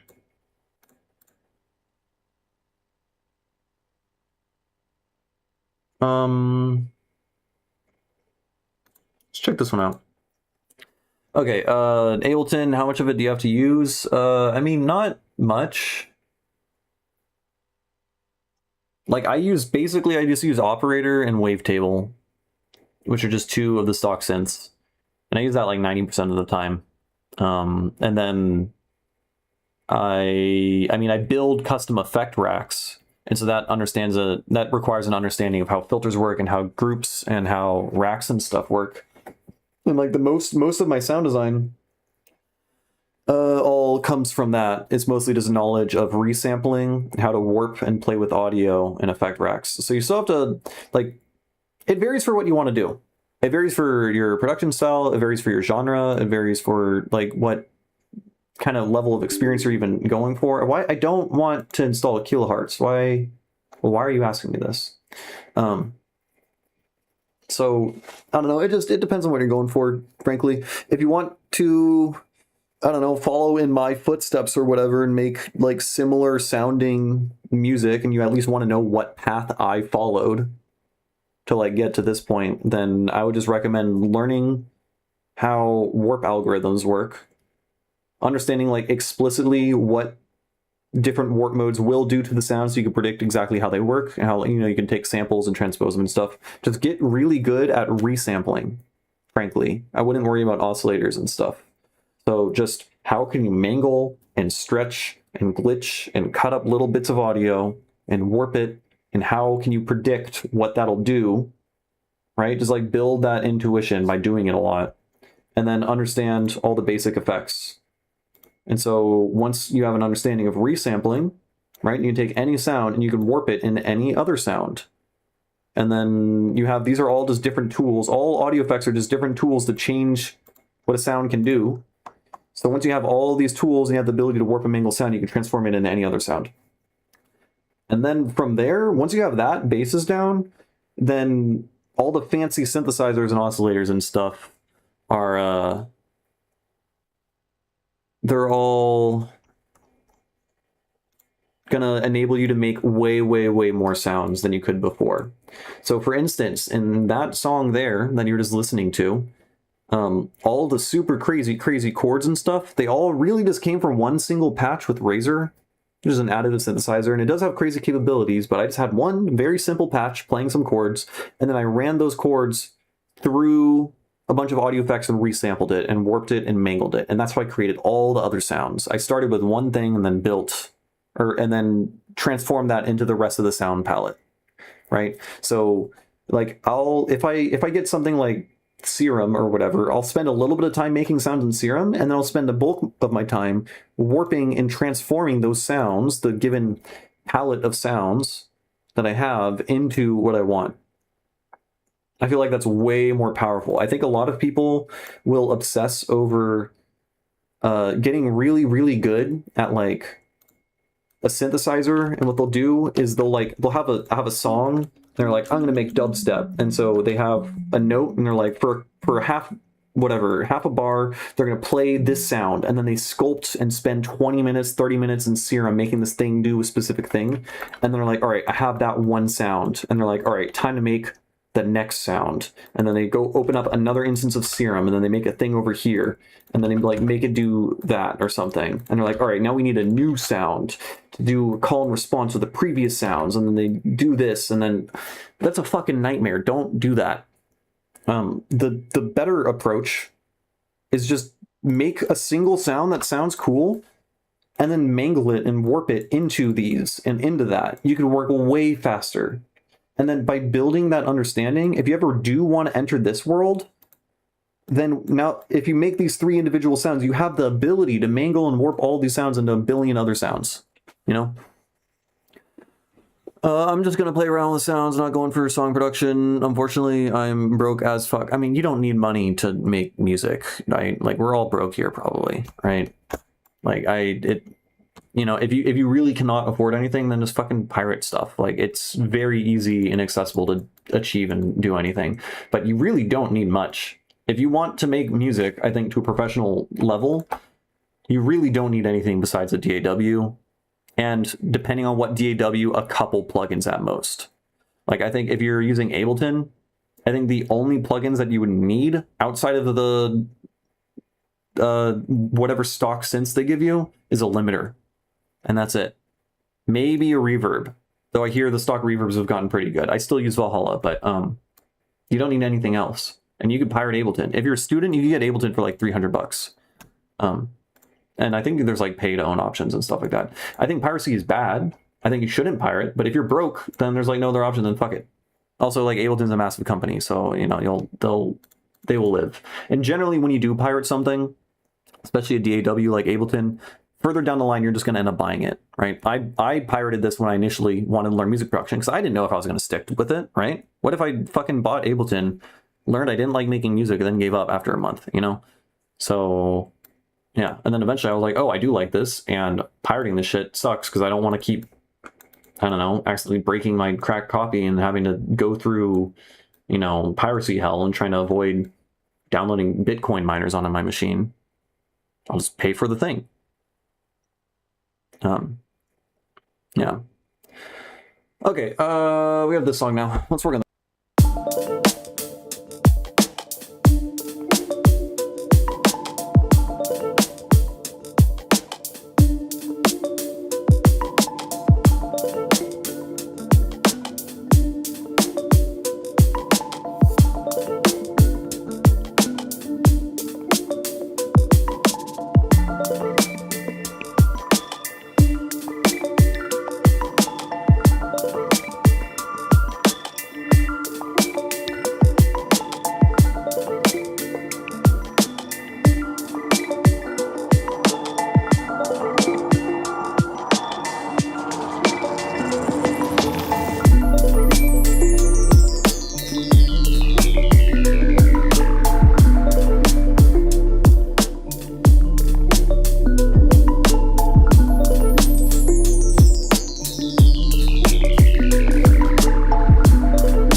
I just realized I just listened to that whole song, gave a bunch of notes, and a bunch of my Max for Live devices were broken and unmapped.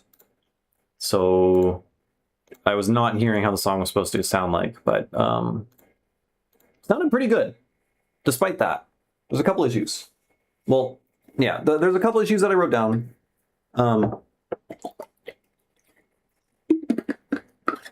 Maybe they'll just miraculously get fixed when I fix all the spellbook mappings. I don't know how many. Fuck. How many of these are there? Okay. I don't know where else I put the spellbook, frankly. Every time I have an instance of that, it's broken, basically. That is my predicament. Having a laugh. Wait, yeah, I named some of the sounds that, right? Yeah. Yeah, I made these are I have a laughing rack. I made an audio effect rack that turns sounds into aliens laughing.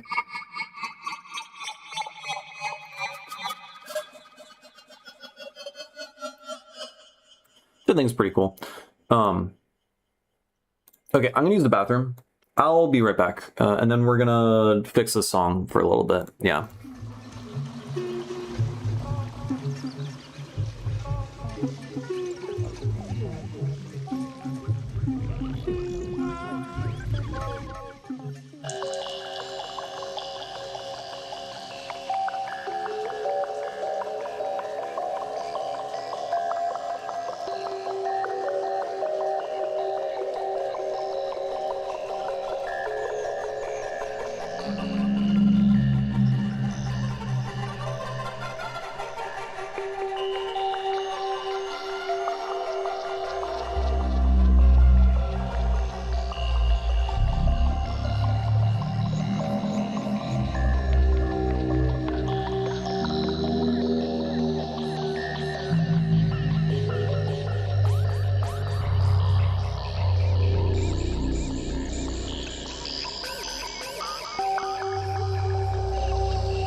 Alright, I am back.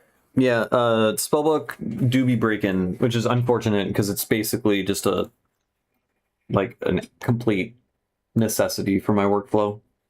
What is the spellbook? It's just, I mean, don't worry about it if you don't have Ableton. It's just a device that I use to modulate stuff. I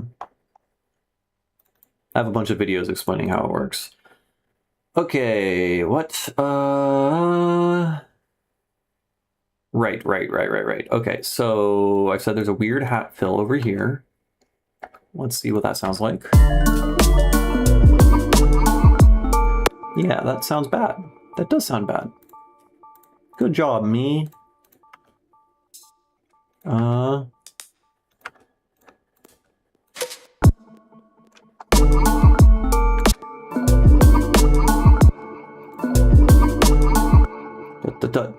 Where's that coming from? It's like shuffling in a not good way.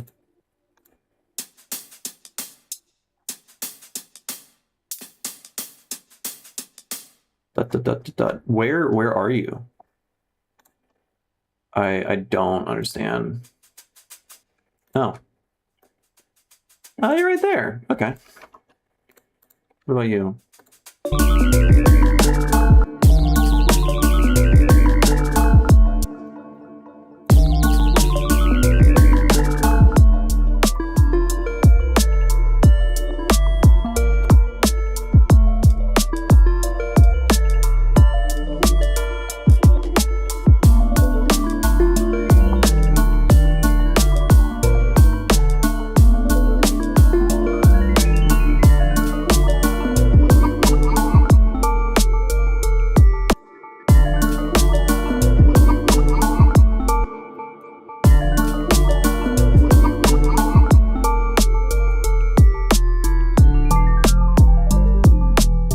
Okay, this whole section sounded good, and then we have.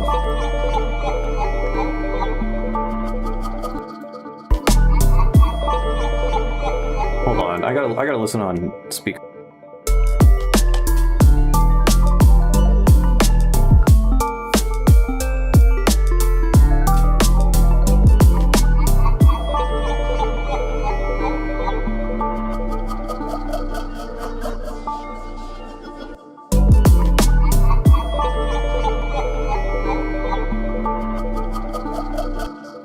Sounds fine now.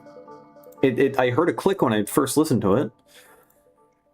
So I'm hoping that just means I'm going crazy, as otherwise we have inconsistencies in our project file. Where's our chords? Do we have like random phase on? That is pretty clicky.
because I feel like they're a little. The mix, the chords are like a little. What's the word? I don't know. They're just too high frequency. It's the main central element in the thing, but it's like all 900 hertz. It's just kind of tricky to mix down, you know. So I'm trying to add a layer here. Just a little bit of a. Oh, maybe. We just gotta add a little bit of that. It is pretty piercing though. It's not the best.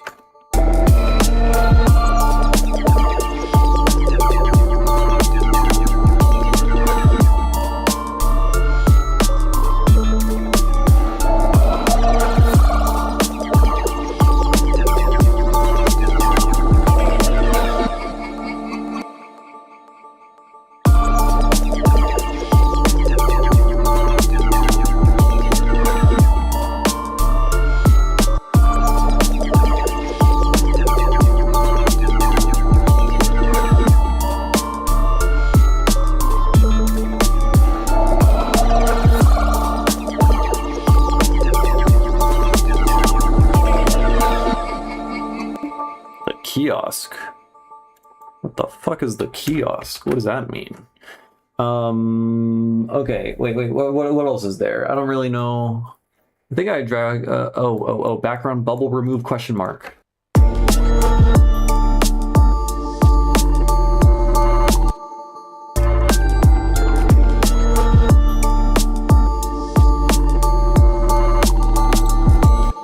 I think it's fine.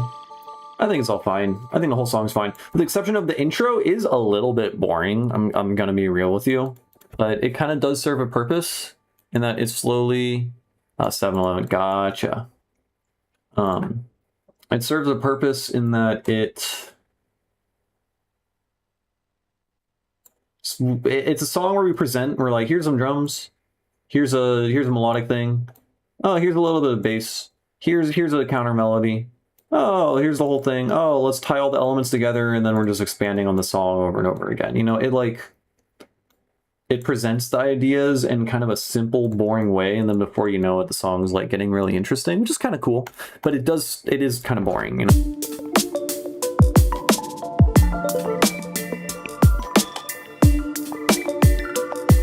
I think he's from Denmark. He tuned in I think last night's stream was the first one he tuned into.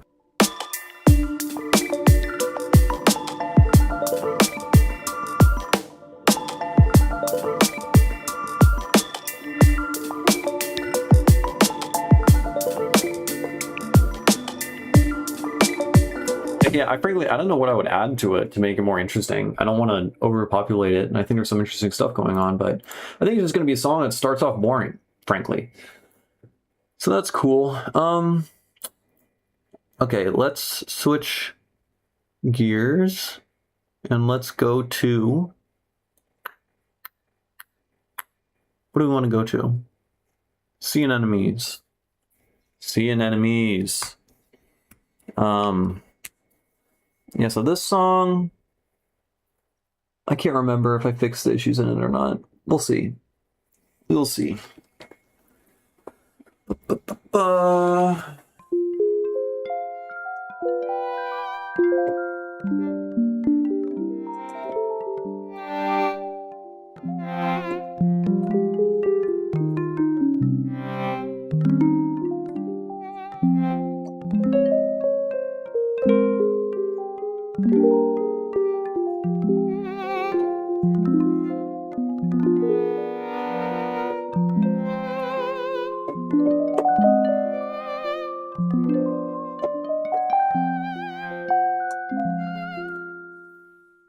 I didn't even turn on the freaking camera, man.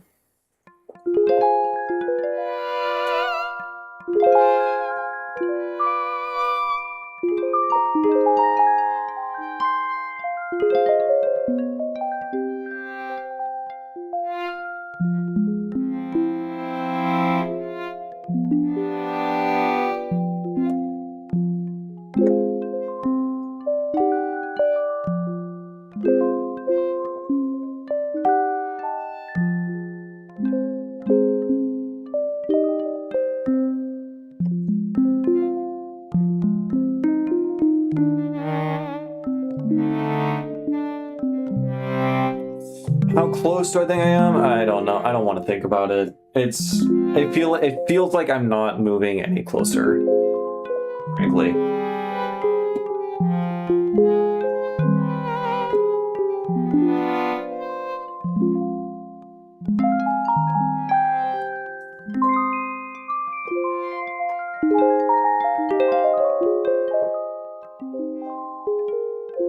Now the album is like, it's at a place where I think if I just released literally everything I have as it is, I think most people wouldn't give a fuck and they would think it's great. I think that's true. I wouldn't be happy though, like at all. I wouldn't be able to do it. I just would not. Yeah, I don't know. Okay, let's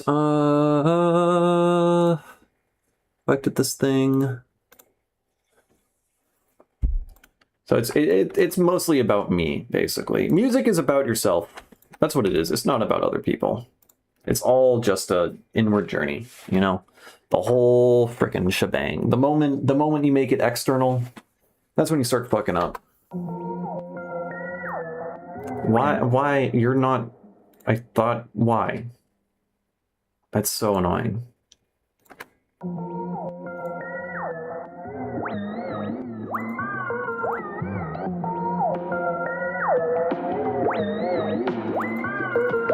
Where's the sidechain happening?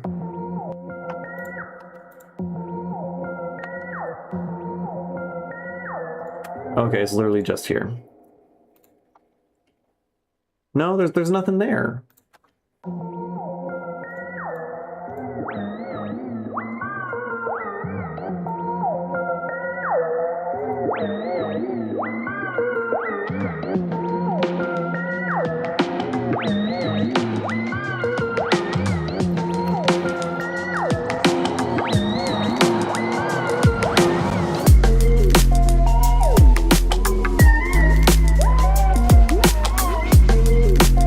I'm at that point right now. I miss making new music. It's really sad. I've been like, basically my days have just been, honestly, this past month I've hardly made any music at all. I haven't been working on the album, so that's what I'm trying to get back in the swing of things. That's why I'm streaming 2 times in a row today. So yeah, I'm trying to fix that. But the past month I've just been like studying a shit ton and like coming up with like just exploring new ideas in like microtonal music theory. I've like made a bunch of different like exploratory little vibe coded apps basically to just explore different concepts and stuff like that. And I've been discovering a lot of really cool shit, but all of it is just cool shit for songwriting, and I should not be writing songs. So I'm like, I need to finish this so that I can finish the next album so that I can start writing music again. I need to put this work in now so that like 2 years from now I can write fucking music again. I mean, I'm still going to be writing music the whole time, but it's not the priority at all. But this is gonna, yeah, fuck it. I'll show off this thing because I spent way too much time on this. Check this out. I created a map of every single just intonation chord in 2-dimensional space, and it looks fucking trippy. Okay, so the way that this thing works is CNMI. I don't know what that means, but yeah.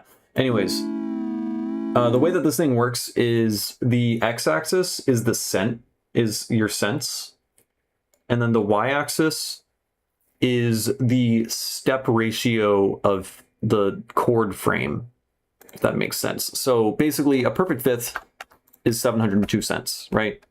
So your C major chord or whatever, your major chord, I'm just gonna draw a thing in MIDI just to explain this. Basically, your major chord looks like that, right? And the distance from here to here is 700 cents. Still playing tabla? Yes, I am still playing tabla. I've been getting back into it also lately. I've been playing at least 30 minutes a day of practice. So basically, 700 cents is is the size of your chord, and then we also define it by the ratio of the step sizes within it. So a major chord has 4 steps to the major third, and then 3 steps to the fifth above it, right? So this is a 4:3 ratio in terms of size. An augmented chord is a 1:1 ratio because this is the same distance from this, right? A minor chord has a 3:4 ratio, so it's like an inverted thing in regards to the major chords. So major chords and minor chords under this paradigm are like dark and bright inversions of each other when it comes to step ratio, right? Because if you think about the shape of this chord, it's basically like whatever your span is of this chord, whatever the shape, wherever this is positioned within it, there's going to be like a dark and a bright version of it within it, right? If it's right here, then, you know, you'll have something like right there. That's the whole idea. And so you can plot them out, right? So if you plot all your chords out, this is 700 cents. And then over here, this is a step ratio size of, it goes up to 2.5 over here, right? And so 2.5, that's a sus chord, right? Which, if you think about a sus chord, like a G sus, or whatever, C sus, right? Sus 2 chord. We have 2 steps here, and then we have 5 steps here. That's a ratio of 5/2, which is 2.5, right? And you can see the 2.5 here. Does that make sense? So basically, you can smoothly explore the space. And if you just move only vertically, you're basically just going to be adjusting the step ratio. That is the middle step. So I've been thinking about this and working on this thing all day. So if you're not following, it's probably just like me not communicating the ideas properly. But basically, we have this line, the spectrum line, where the step size is large. The first step is large relative to the second step, right? Major chord, right? You can also see the major chord here. It's a large step, then a small step. This is your minor chord. So you can see what's going on there. And then if you move along the x-axis, you're increasing the span, which is, we're expanding the whole entire thing. Right? Anyways, every single possible chord is now plotted out. And the size of the chord relates to how, yeah, I made this. And the size of the chord, I was like manic for like a week, and I just made a shit ton of microtonal theory stuff. Just exploring different ideas and trying to I'm trying to solve chords. It's kind of an unsolved problem in terms of like how to properly classify and name and configure and understand chords in microtonal theory. So like, for instance, in 23 tone equal temperament, you have a really flat fifth of like 670 cents or something, and it falls really close to here. And even though the fifth is like 30 cents flat, it sounds pretty fucking good, I think. It sounds consonant, which is strange. And the reason why, you can also plot out here, we can find 23 Ito. Yeah, 23 Ito's right here. So if I press this, it plays the sound. It's right next to all of these chords, right? And so my theory, the theory is basically any chord that has a positive step ratio, that is to say the first step is larger than the second step, is going to sound kind of major-like. It's going to sound kind of bright, right? So even though we're down here, it's still, even though it's like pretty, it's pretty microtonal and zen sounding and stuff, it still kind of functions with the same triumphant kind of uplifting color as a major chord to my ears. That's what I'm hearing, right? Here's a major chord, here's a super major chord, right? They all kind of do the same thing. They have different flavors and sounds and stuff, but this is like a general, the URL, yeah, I'll paste this. Oh yeah, Garrett would dig this, I bet. And so the idea is basically we can break down and classify chords as like bright or dark versions. So we can effectively group everything that a major chord does in this whole spectrum up here. Like I think this kind of still does the thing that a major chord would do in the right context. And so depending on your temperament and what you're doing, you can kind of make that do what a major chord does. Not obviously not as well as the super pure thing, but it's neat. And the same thing goes with minor chords, which is cool. And then also it's sorted by size based on complexity. So you can see like the large ones, for instance, 6 against 8 against 9, your sus2 chord,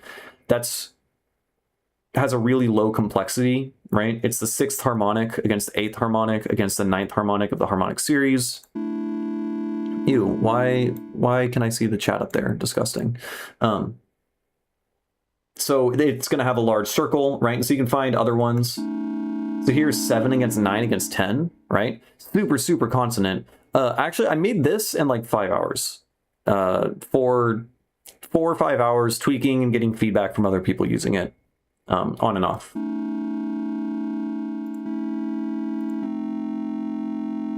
Now, I will say, obviously, like if you're familiar at all with like AI generated software, like this is obviously AI generated. Like the CSS and HTML has a very distinct color and like flavor to it. I don't really mind it, but with AI, if you know what you're doing and you know what you're talking about, you can create like prototypes and interactive exploration, like explorative kind of mathematical tuning theory stuff, like very, very effectively, really, really quickly with AI. It's kind of crazy. So here's a 5 against 6 against 7, which is basically the upper 3 notes of a dominant 7 chord where the 7 is like perfectly in tune. So harmonic 7, right? You can see that it has a bunch of consonants. Also, the shapes are fucking neat, how everything is just kind of extending out from it. There's just a lot of really, really cool patterns you can find. And then every single chord has a melodic complement. So it's basically the dark and bright like versions of each other, which is cool. Basically your major and minor chord. You can also find all the inversions. So it has inversions listed down here, right? So this, you can see 4 against 5 against 6. If you move the 4 up an octave, then you just have 5 against 6 against 8, right? 4 times 2 is 8. So 5 against 6 against 8 is an inversion, right? Which is a minor third plus a fourth. That's just your first inversion. And then there's also your second inversion. So it lists everything. And then you can find all the melodic complements and stuff. So you can just find like chords. You're like, that sounds fucking crazy. Let's find, oh, it's a 4 against 6 against 7 inversion. That's what it really is. Stuff like that. And it's just kind of fun to move around. So basically, I'm just trying to understand chords a little bit more. Another thing I want to do is I want to try to like fully. Basically, the idea is like if I'm playing this chord in 23 Ito, it's pretty close to something like. Oh wait, this is actually something really cool you could do. I'm changing topics. So this finds all triads, right? This is basically every single triad with like a somewhat low complexity beneath 100. Maybe we can increase this. Now it's lagging because there's a bunch of shit. But the point is you can find a chord and then you can find another chord and you can stack them on top of each other. And so I stacked this chord on top of that chord, and now we have this 39 against 33, 39, 48, 58, 70, which is to say these are harmonic series segments of some lower virtual fundamental, right? If you don't understand what the fuck I'm talking about, I have a video, my microtonal music theory video, I recommend it. But so you can use this to find interesting chords and stack them on top of each other. So like one thing you could do, like let's take, I don't know, we can also sort, if we type in, I don't know, 17, right? I want to find something with the harmonic 17. So the 17 against 21 against 25. And then let's find something that ends in 25. So now that I clicked on that, I'll type in colon 25. No, I want to type in 25 colon.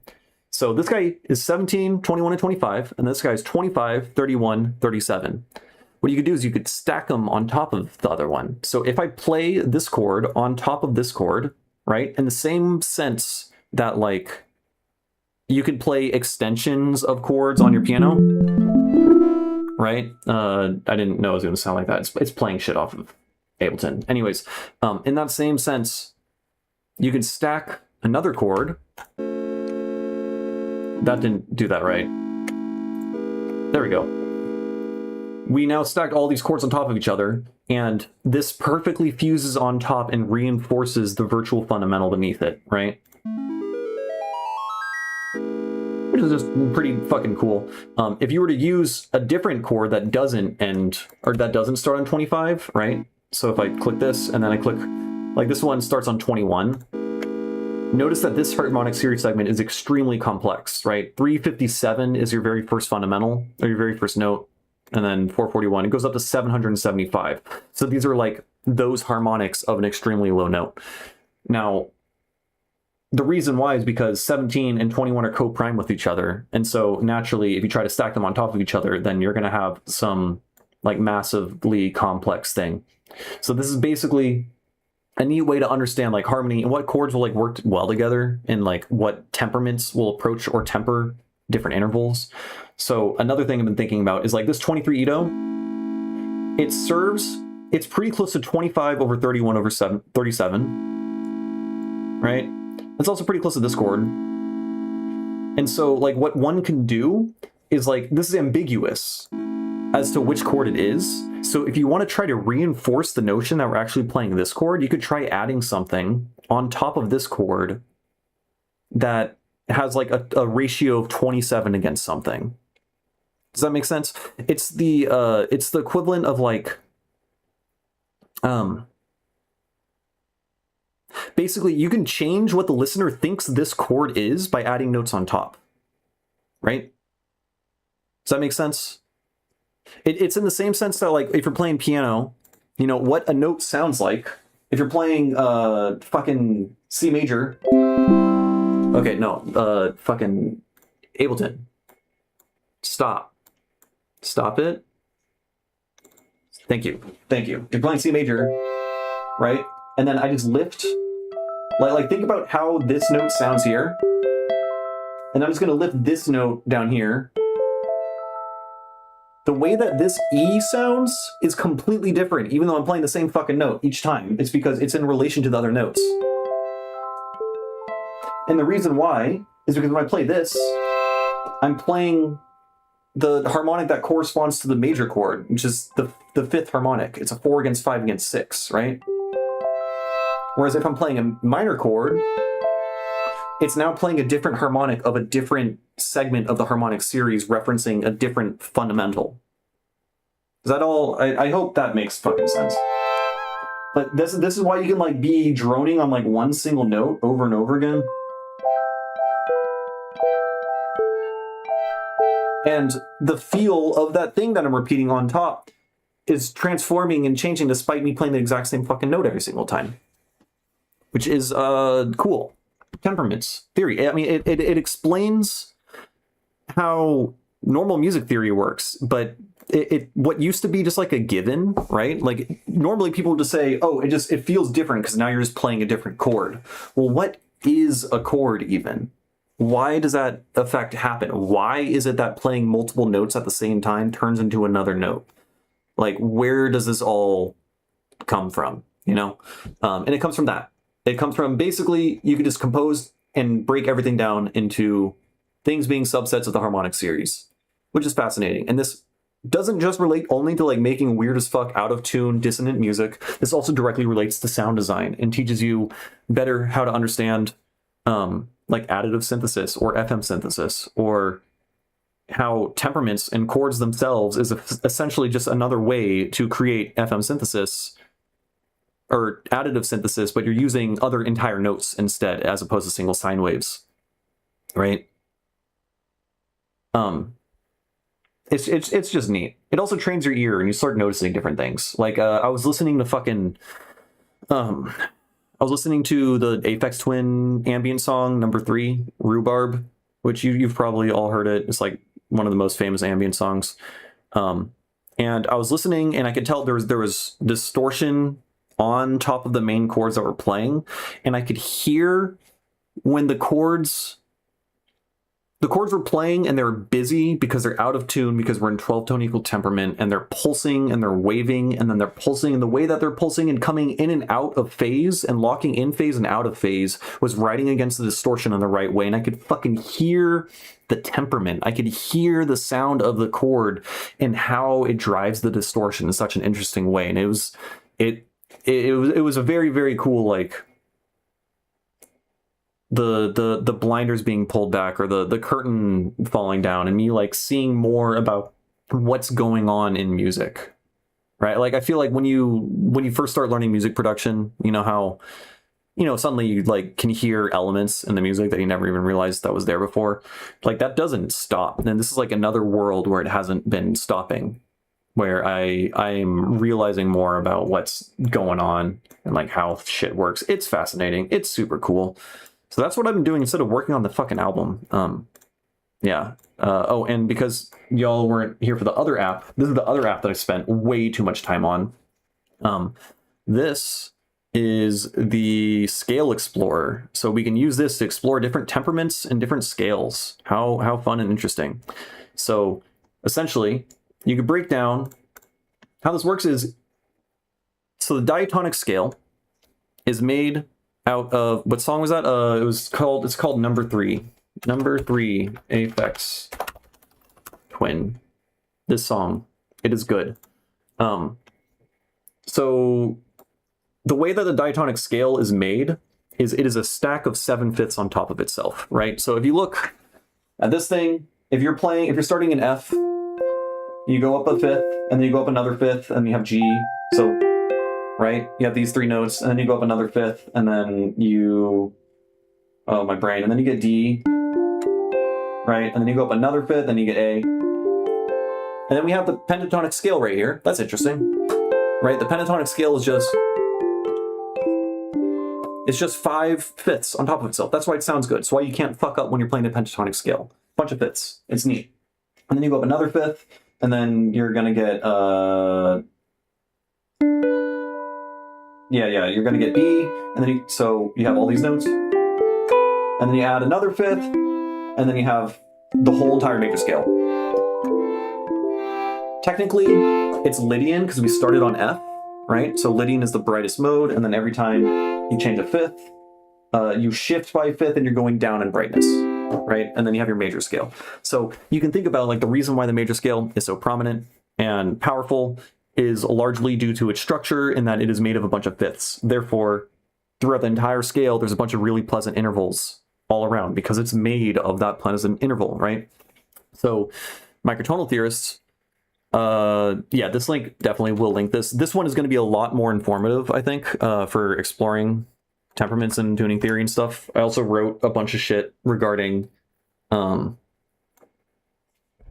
temperaments and stuff work. So the way that this works is we have your scale, and you can see here in this circle that this is a stack of 7/5 or whatever. It's your major chord, major circle, whatever. I can't speak. Right? Neat. Now, notice that, like, if I go back here, basically, every time I go down one of these little things here, we're increasing the number of steps that we have stacked on top of it, right? So here's one, right? We're at 700 cents. If we stack again, then we have these 2 notes. And so you'll notice if I increase the cent size, if I increase this to be 704 cents, right? It's 4 cents sharper.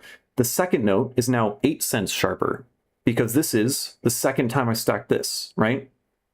Now, if I, so like, let's look at the diatonic scale. That pattern is going to continue. As I increase the sharpness of our generator, which is the generator is the thing we're stacking, which is 700 cents.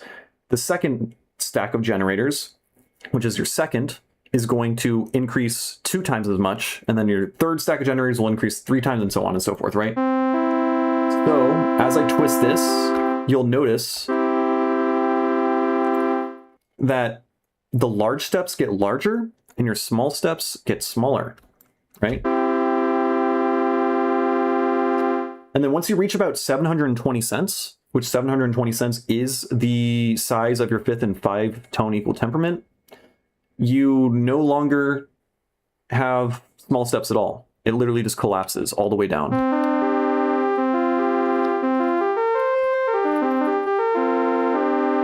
Right? So that's 5-tone equal temperament.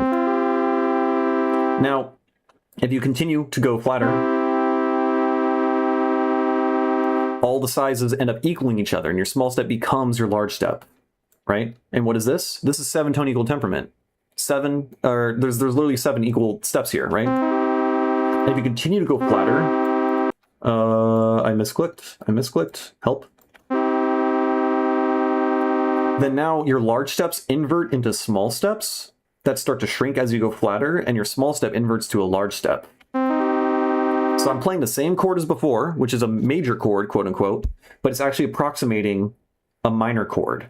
This also tells you what chords you're playing right here. I added a chord finder generator thing.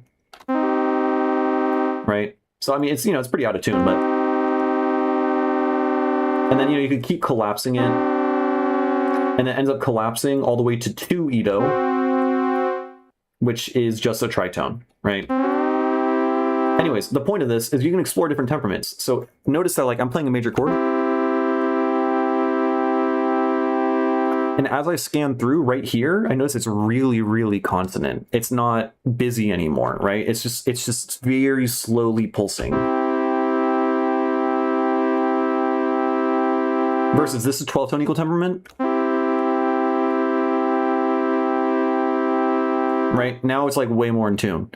So this is mean tone, which is also well approximated in 31-tone equal temperament. Mean tone is like a historically significant temperament. This shit existed before a bunch of nerdy microtonal theorists started making up words on the internet. This is like, it's real stuff, right? So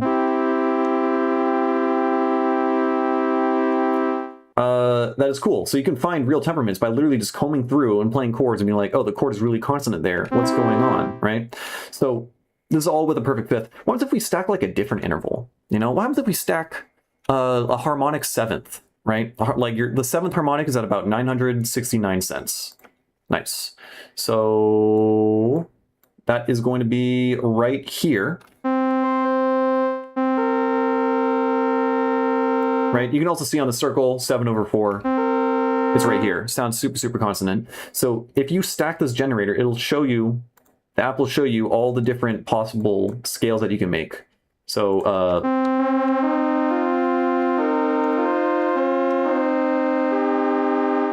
so basically this scale here has a 7/4 available everywhere in it.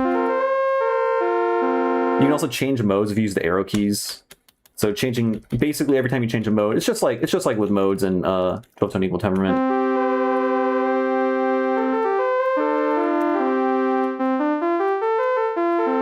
If you want more scale steps, you can go down.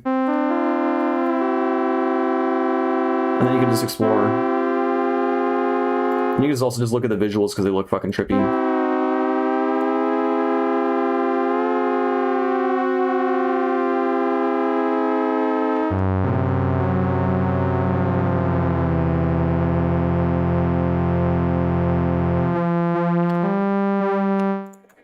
Which, it's all pretty neat. Another pattern that's going on is basically, can I make this? I need to add functionality to make this like thicker. Basically, so remember that we have our pentatonic scale, right? And if you keep, it's down here. Right, this is your pentatonic scale. Which is neat. And then if you continue stacking fifths, your next scale that you're going to get is a diatonic scale. And then the next scale that you get, if you continue stacking fifths, is actually going to be a scale of 7 large steps and 5 small steps.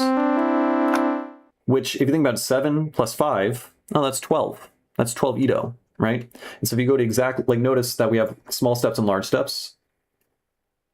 If we go just to 12, then they completely equalize when we have 12 Edo. So one way you could think about 12 Edo on your keyboard is it's essentially multiple different MOS scales, which these are MOS scales is the name for this type of thing where you stack a generator on top of itself. And so we have diatonic here,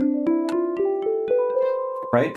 And then we have the pentatonic scale up here. Now, you might think it's kind of interesting that the pentatonic scale and the diatonic scale, like these are both really nice scales and they both just exist on the keyboard. Like it must have been like very deliberate, but it's kind of a mathematical consequence of what happens. So if you want all the white notes to be a diatonic scale, the next 5 notes must be the pentatonic scale, because if you stack 12 notes on top of itself with a perfect fifth, then you end up getting 12 tone equal temperament anyways.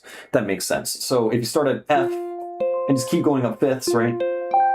Right? We said that if you do that 5 times, right, you're going to end up getting a pentatonic scale, and then eventually you continue to get the diatonic scale. And then if you continue, then you're going to end up hitting these black notes, right? And so then obviously the next 5 steps of stacking a fifth, which is going to hit the black notes, is going to be the pentatonic scale. I feel like I didn't explain that very well, but the point is, the mathematics going on here in terms of these like recursive nested scales on that generate other scales is like also exists within our instruments, because it's kind of inherent to how like temperaments and stuff work. So anyways, that's enough of that. If you're interested in the app thing, I need to make the text bigger. I don't remember it being so small. There's links everywhere. You know, if you click on this, it'll open up a link to the Zen Wiki, and you can read about it on the Zen Wiki. The Zen Wiki's not perfect. It's got issues.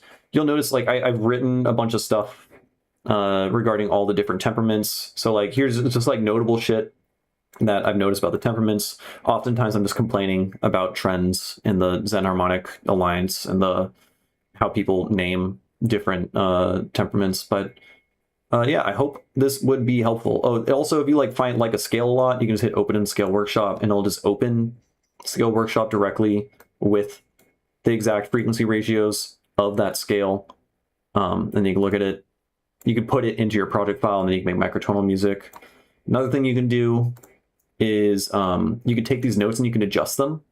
So, like, let's say we switch to the minor scale.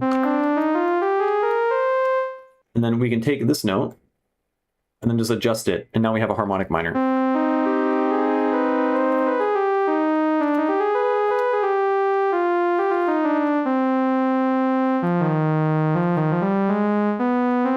Right? Neat. And then you can see how that sounds in different temperaments.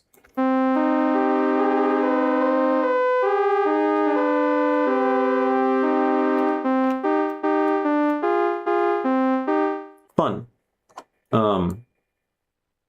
Yeah, anyways, that's enough yapping. Let's get back to the song. Yeah, let's get back to the song.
want this to be better.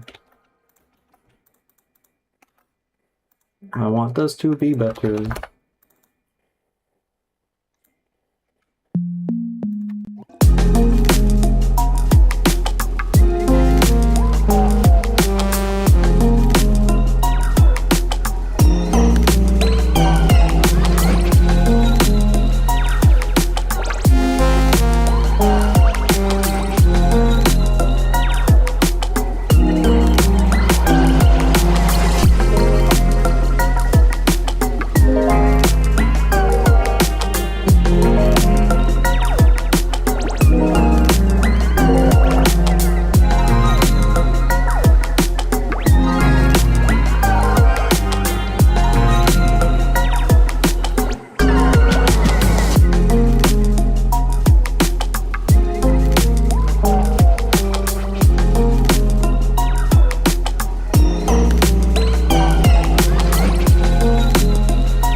The fuck?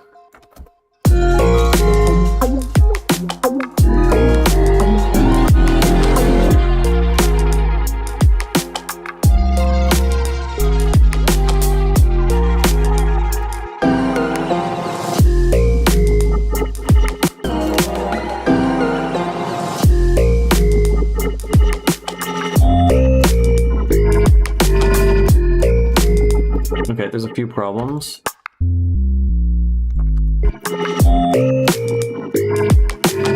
Alright, where I'm hearing a saw somewhere.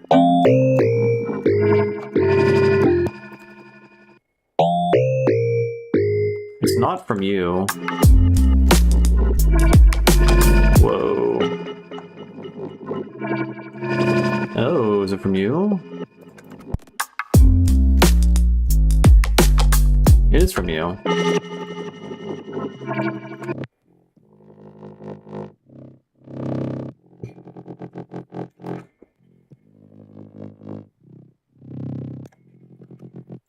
Maybe just like that.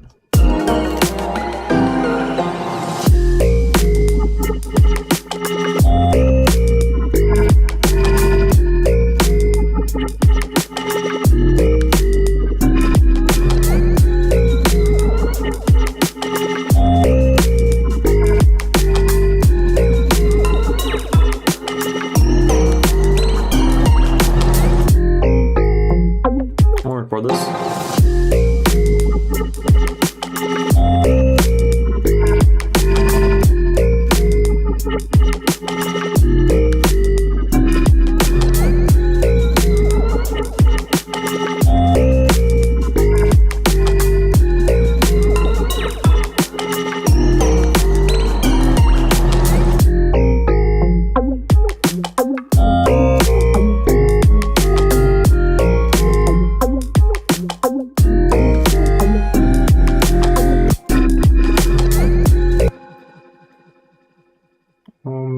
Let's do that now.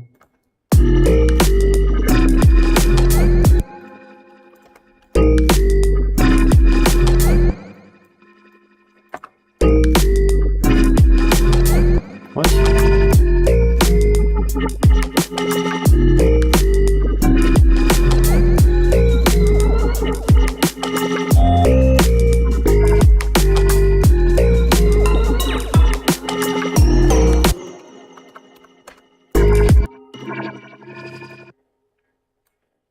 Huh? You supposed to do that?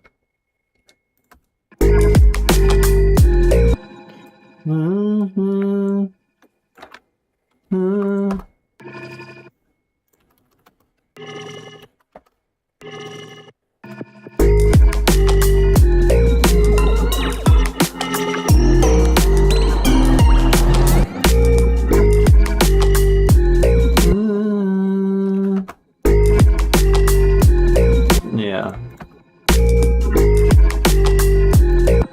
Wider, it makes things wide.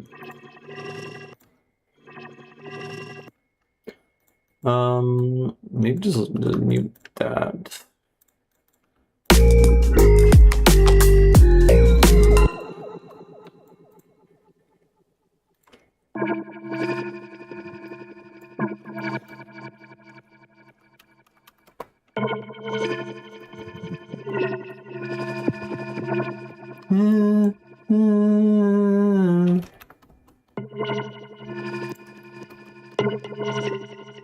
Yeah.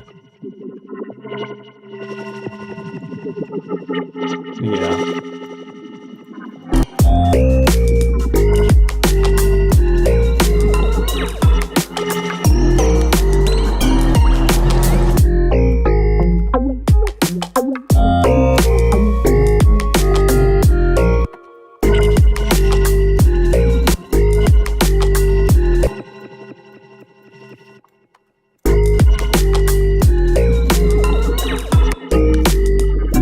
Are we running it back?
Too much. Too much. Too much. Too much. Too much.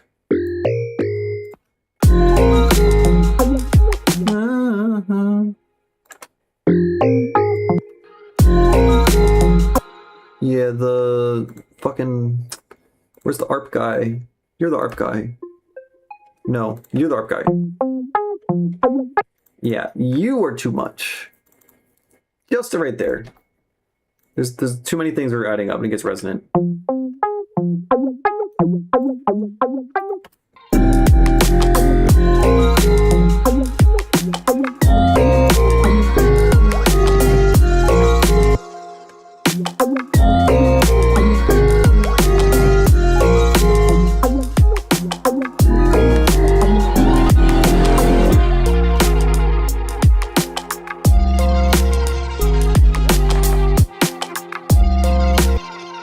What's with the glitches, man? Is it you? Yeah, you are a problem.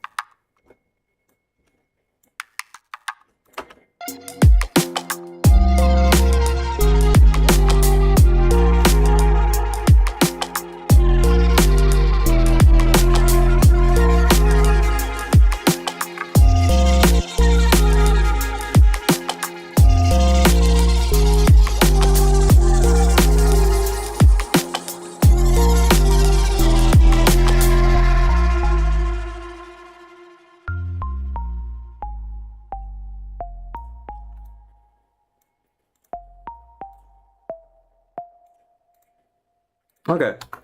All right, that's pretty good, I think. I think that's pretty good. Yeah. I don't know, we improved the song for sure. I should probably stop streaming.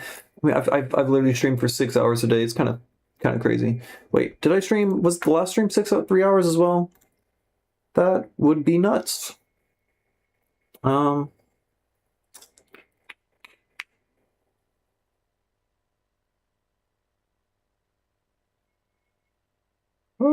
Let's just go to this one. Let's just go to this one. Yeah, the last one was 3 hours as well. Okay. All right. I'm probably pushing myself too much. Last stream was 2 hours. It says 3 hours. Right here. Bam. 3:07. Unless you're talking about last night's stream. Because last night's stream was 2 hours, but I streamed 2 times today because I'm crazy. I'm nuts. Did I not, I'm so silly. I kept the piano view up. Literally just obscuring what I was doing in Ableton this whole time.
we got new song. New song. That was the most I've played that song without making mistakes so far. So that's good. I'm happy about that.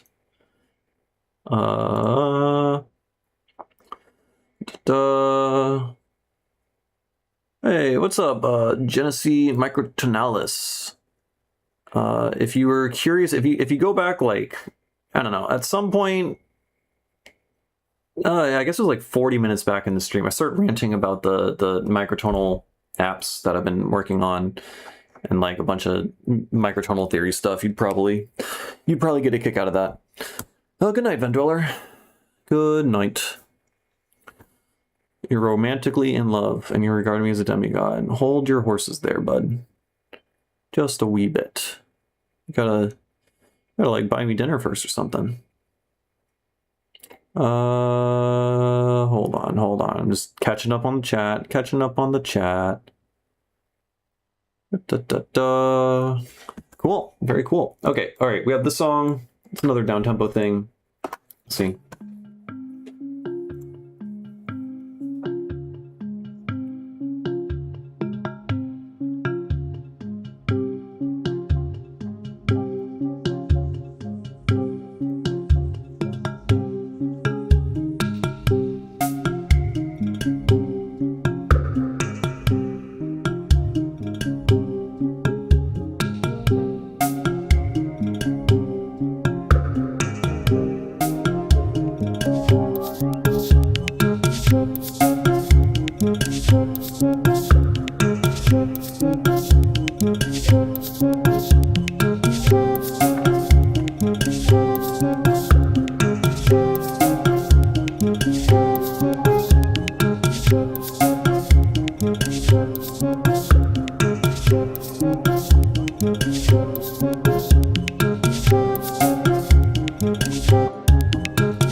Yeah, we don't need that.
I want to switch this just right here.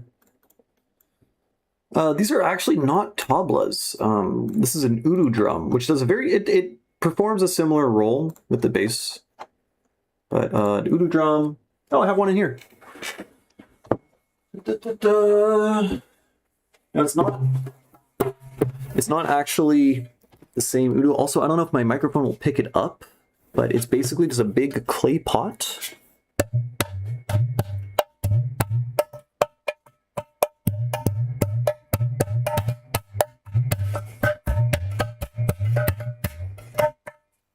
It's pretty good. Does the same boing thing. I'm assuming that got picked up by their microphone. If not, that's embarrassing. But yeah. Now it's not the same. I didn't actually record these out. These are sampled, but.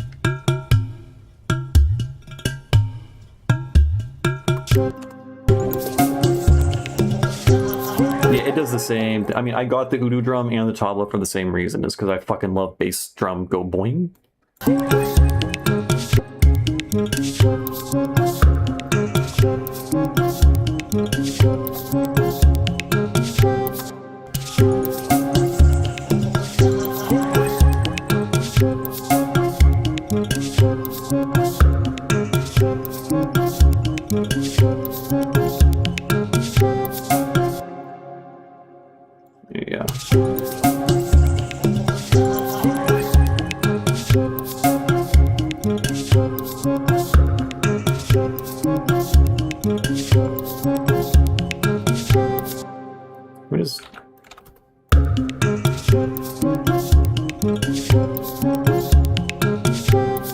Why does it sound so much better over here?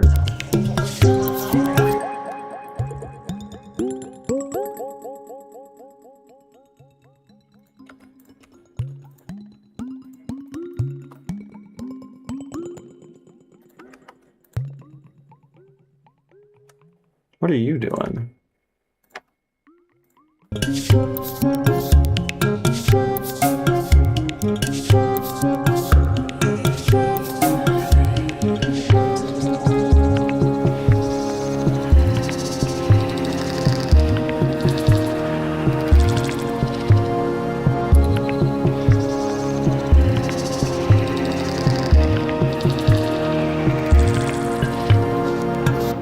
Okay, most of the song is fine. The intro still sucks, and I can't figure out how to make the intro good.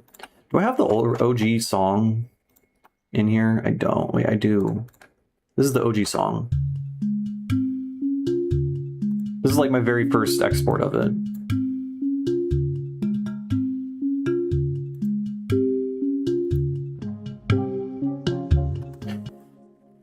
I don't like how reverbed out everything is. I just like the pure fucking sine tone. Obviously everything else is mixed better.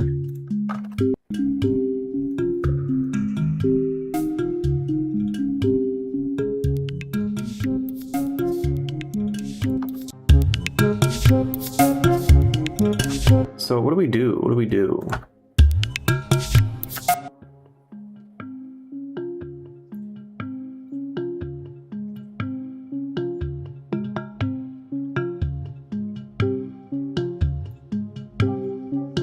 Oh, that's what we do. We just mute this group. We just mute this group.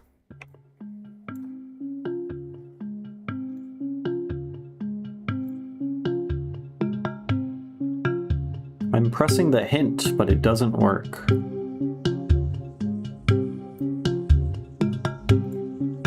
All right, what else is...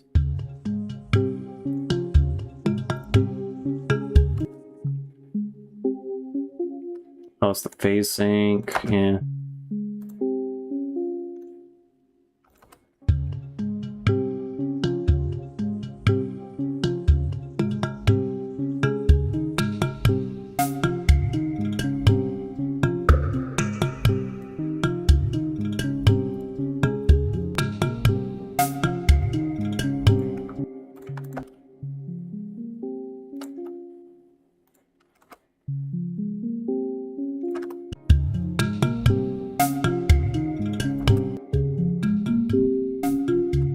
What the fuck?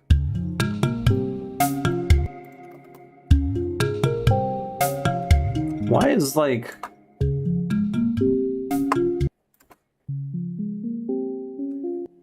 What's going on there? Why is... That comes through way more.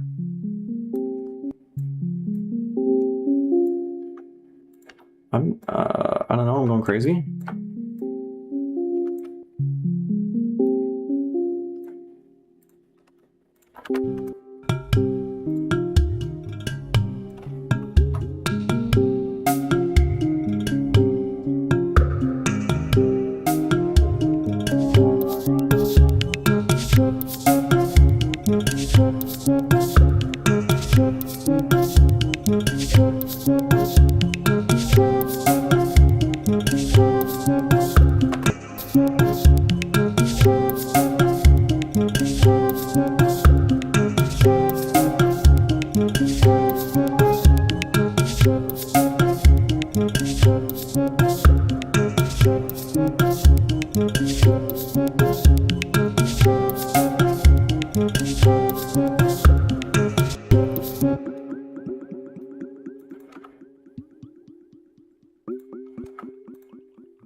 I'm just gonna mute that there.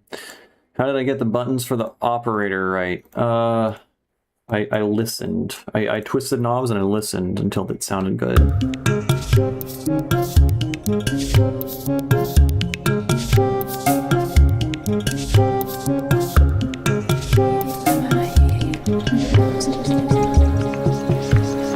Okay, I've been streaming for like 6 hours today, which is probably too much. I'm gonna burn out doing that, but fuck it, we ball. I am going to end the stream now because I feel like I'm not accomplishing anything at this point. So, yeah. Once you mute the reverb.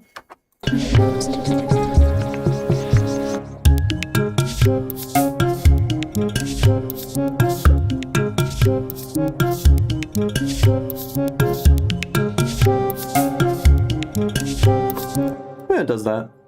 Okay. Yeah, I'm ending the stream. I'm gonna stream again tomorrow, probably. That's the goal.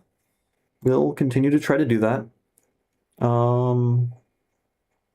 Maybe. I do have friends visiting in town that I haven't seen in a couple years. We'll see. We will see. But yeah. All right. Thanks for tuning in, everyone. I hope you